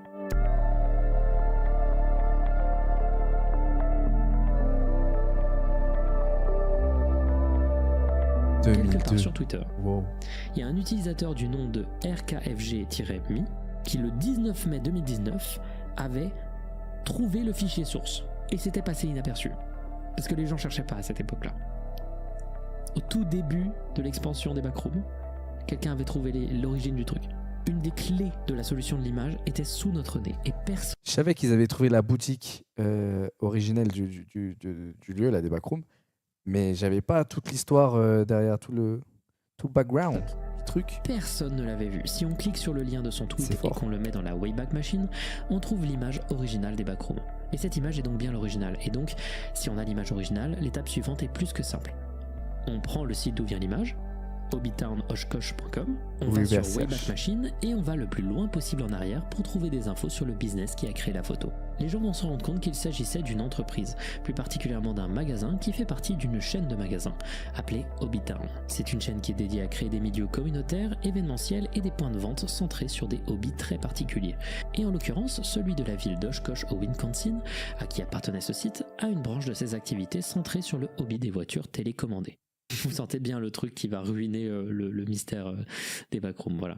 Vous le sentez venir. Les gens du Hobbytown de la ville de Oshkosh construisent des circuits où des passionnés peuvent organiser des courses de voitures téléguidées, des concours et acheter des pièces pour en créer soi-même. Sauf que si on va dans les archives du site, qu'on retourne à peu près en 2006, qu'on clique à gauche sur RC Racing et qu'on reclique à gauche sur Revolution Raceway, on tombe sur une page du site datant au plus vieux du 2 mars 2003. Cette image parle d'un projet de circuit pour voitures télécommandées appelé le Revolution Raceway, qui était en voie de construction. Et on remarque qu'aucune image n'a été enregistrée sur cette page, à l'exception de 2 images. Et c'est comme ça que le 30 mai 2024, l'utilisateur Xaft a trouvé le lieu et la date où avait été photographiée l'image des backrooms. Le 2 mars 2003, aux États-Unis, dans le Wisconsin, dans la ville de Oshkosh, dans le Hobbytown, au 807 Oregon Street.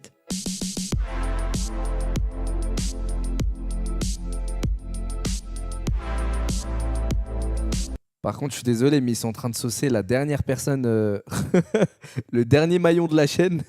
Mais c'est tous ceux qui portent la montagne de recherche backroom, c'est eux qu'il faut applaudir là. La première récompense de ceux qui ont fait les recherches, c'était d'avoir une deuxième. Saucer les photo posts de ce à quoi 2019. ressemblaient Ah oui, les backrooms à l'époque. clairement. Mais sur le moment, beaucoup de gens étaient très Ce gars, il a frustrés de tout savoir trouvé que tout seul, le gars énormément Twitter, d'images là. n'avaient pas été sauvegardées lors de l'archivage. Sauf que quelques temps après, des gens ont contacté Bob Mazza, qui est le gérant du Hobbytown de Oshkosh. Et celui-ci a partagé un maximum d'informations et plus d'une centaine de photos d'époque, nous montrant l'intégralité du bâtiment lorsque celui-ci Wow. était vide aux alentours de 2002. Il donne également plein d'autres informations, des archives du site et même l'appareil photo qu'il a utilisé pour prendre la photo. Il n'y avait plus aucun mystère. Et vous pouvez scroller dans ces photos et vous balader à l'intérieur du bâtiment qui, un jour, deviendra l'un des plus mythiques de l'histoire d'Internet. C'est du liminal spaces dans toutes les pièces là. Incroyable. My village is primitive, so I need to prioritize development. First, I'll upgrade the crumbling thatched huts. C'est incroyable comme histoire. C'est une histoire de Lost Media que je trouve sensationnelle. Mais quand j'ai appris ça, quand j'ai appris que les gens avaient retrouvé... En fait, ce qui me choque le plus dans tout ça, c'est que, vous voyez, la première image, elle a été mise quand sur Reddit en 2012. Donc cette personne, elle est... Attends, c'est bizarre. Elle est probablement tombée sur ce site de 2002, mais pour retrouver cette page, il fallait forcément utiliser la... Comment ça s'appelle, la Wayback Machine, là. Comment elle a fait cette démarche-là pour tomber sur cette photo? Et bref, ça, on va dire, c'est le premier truc chelou, mais ça va encore. Deuxième truc chelou, c'est qu'il y a une personne qui est remontée dans les archives Reddit 2012 pour trouver ce truc précisément, ou était tombée dessus par hasard, peut-être déjà en 2012, a enregistré l'image, forcément, à ce moment-là, et s'est dit, genre, attends, 2018, s'est dit, genre, 6 ans après, je vais la publier sur Reddit et en créer un délire, mais pourquoi faire ça 6 ans plus tard? Il est retombé sur l'image par hasard dans sa galerie. Enfin, je sais pas, il y a un truc qui va pas. C'est bizarre. Trouver enfin l'origine de l'image des backrooms, j'ai eu peur que ce soit le dernier clou dans le cercueil de cet univers. Ce mystère pouvait les maintenir en vie, les backrooms. L'image a du pop Et sur si le Google contenu Images, autour de c'est cet tout. univers Je est crois aujourd'hui pas. moins intéressant qu'avant, on pouvait... Oh, ça peut être le cas, mais en 2012, alors, quand le post Reddit n'était pas encore archivé et que l'archive était cassée, ça veut dire que la personne a enregistré à ce moment-là et il s'est juste décidé à créer un délire autour de ça, une autre, en 2018. au moins se rassurer en se disant que ça allait pas partir car il restait toujours ce mystère. Et bien du coup, à ce moment-là, j'ai eu peur que les backrooms soient mortes. Est-ce qu'on peut répondre à cette question finalement? Est-ce que les backrooms sont vraiment Tu mortes? ton t-shirt Billy, Eh ben, je merci pense avoir beaucoup, trouvé Elias. une réponse à cette question. Elias, Et elle tient dans un détail qui m'a fait tiquer. Il y a quand même beaucoup de gens, encore aujourd'hui, qui s'inspirent du style de Ken Pixels pour faire leur propre version des backrooms. J'ai même trouvé de super vidéos du youtubeur Kaufman qui fait des vidéos sur les backrooms situés dans des années nostalgiques, comme 2005, 2002, etc. Et qui essayent non pas d'imiter Normal, les une Young esthétique backrooms. VHS, mais une esthétique digitale du début des années 2000, avec des idées hyper créatives de bugs de l'espace. Wow, trop stylé. Il n'y a même plus de texture. Des environnements fascinants. C'est super stylé.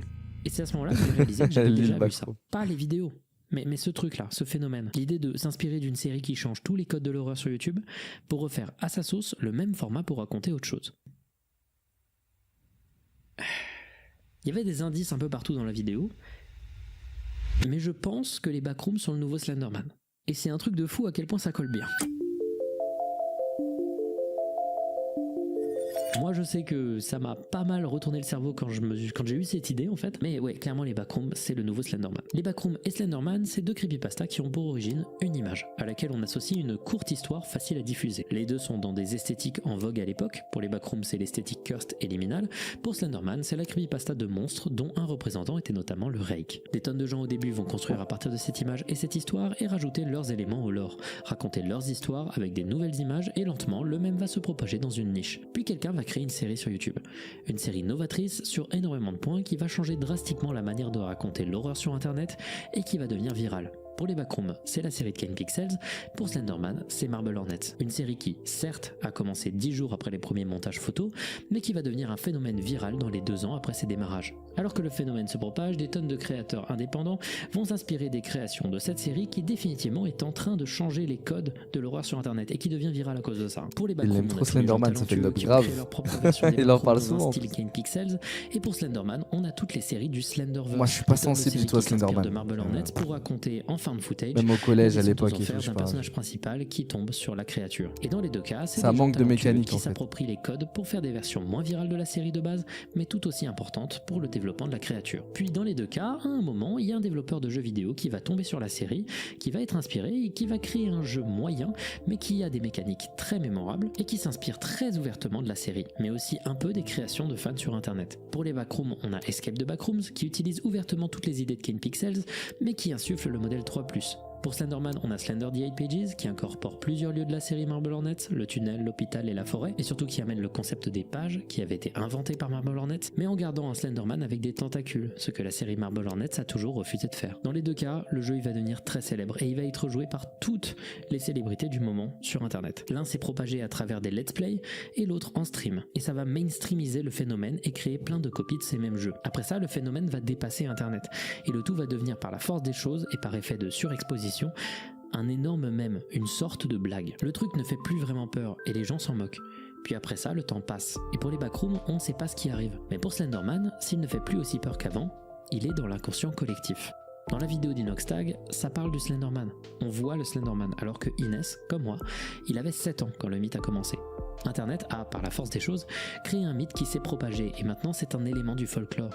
Les gens s'en souviendront car il sera passé de génération en génération. Et est-ce que c'est ce qui va se passer avec les backrooms ? Je pense. Mais je pense que ça sera également. Lily, je vais être crevé par le taf avec ton Slenderman, live. c'est Pardon, un monstre, ça finit c'est un dans truc 2 minutes. physique qui en plus est super facile à représenter Dans 3 ou à minutes. faire en costume. Maintenant, essayez de faire un costume des backrooms à Halloween et j'avoue que vous allez peut-être un peu galérer. C'est pour ça la combinaison Hazmat en fait. Parce que c'est plus facile de faire un costume. En effet, je pense que c'est pour ça que l'image originale s'est souvent faite obscurcir par l'image des gens en combinaison Hazmat ou celle des nombreuses entités. Hazmat, Les c'est gens ont quoi ça? besoin d'un truc humanoïde auquel ils peuvent associer le mythe, car c'est plus facile à reproduire. Mais en même temps, je pense que les backrooms peuvent survivre aussi à travers un autre truc. La phrase « Putain, on dirait les backrooms » que vous avez peut-être dû entendre à un moment, peut-être si vous avez des gens qui sont intéressés par les mêmes sujets. Cette phrase-là, elle peut aider parce qu'il y a 1000 endroits qui ressemblent à ce concept. Et dans la tête de beaucoup de gens, c'est inconsciemment un synonyme d'espace liminal. Je pense que c'est ce qu'il va se passer. C'est que le Slenderman sera aux créatures d'horreur, ce que les backrooms vont devenir à l'architecture. Et là, on arrive vers la fin de la vidéo. C'était la fin de la dernière vidéo sur les backrooms de cette chaîne. Sauf qu'en vrai, non, je pense pas.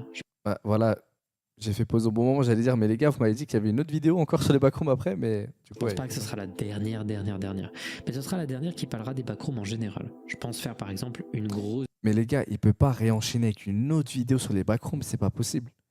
Même en termes, vas-y, on oublie tout ce qui est backroom, tout ça, même en termes de recherche, il peut pas se replonger directement sur les backrooms alors que ça a été ses recherches précédentes, non? Non, pas la prochaine. Ah ok, bah c'est bien ce que je me dis. Pour moi, c'est dans 5-6 bonnes vidéos. vidéo qui revient sur toute la série des backrooms de Kane Pixels quand elle sera terminée. Peut-être que même je ferai un short TDR, il va ou en faire un sujet de mémoire. une vidéo lorsque le film de Kane Pixels va sortir. Mais voilà, Ouais, ça il fait peut bizarre. écrire sa C'était thèse, une là. grosse étape. J'ai été associé à ce machin pendant des années. Et ça fait bizarre de clore ce chapitre en fait. Ça m'a fait plaisir les backrooms. C'était marrant tant que c'était là. Maintenant, ça a plus le même effet. Et je suis content de voir que tous les signaux mènent à ce qu'elles ne disparaissent plus. Donc si vous voulez ma réponse finale, je trouve pas que les backrooms sont mortes. Je pense qu'elles vont survivre. Par contre, elles finiront, comme le Slenderman, à ne plus faire peur à personne. Merci beaucoup d'avoir regardé ce Findings. Je sais que il va pas plaire à tout le monde parce que voilà, il y a des gens qui vont le trouver chiant à en crever, mais moi c'était un peu intéressant. C'était presque une sorte de Findings hors série. Je sais toujours pas si je vais le mettre en Findings normal ou en Findings hors série, mais voilà, c'est un Findings particulier. C'était intéressant de revenir sur ce sujet une bonne dernière fois et surtout de parler de la plus grande trouvaille de Lost Media de l'année dernière. Ça fait bizarre, hein. Ça fait bizarre que ce soit fini. Ça fait trop bizarre que de dire que j'en parlerai plus quoi. Enfin sauf peut-être des trucs de Kane Pixels, mais Kane Pixels fait des trucs maintenant qui dépassent même ses inspirations. Merci beaucoup de m'avoir suivi pendant autant de temps et j'espère que vous continuerez à me suivre parce qu'il y a des belles choses qui arrivent par la suite. À la prochaine. C'était cool mon frère.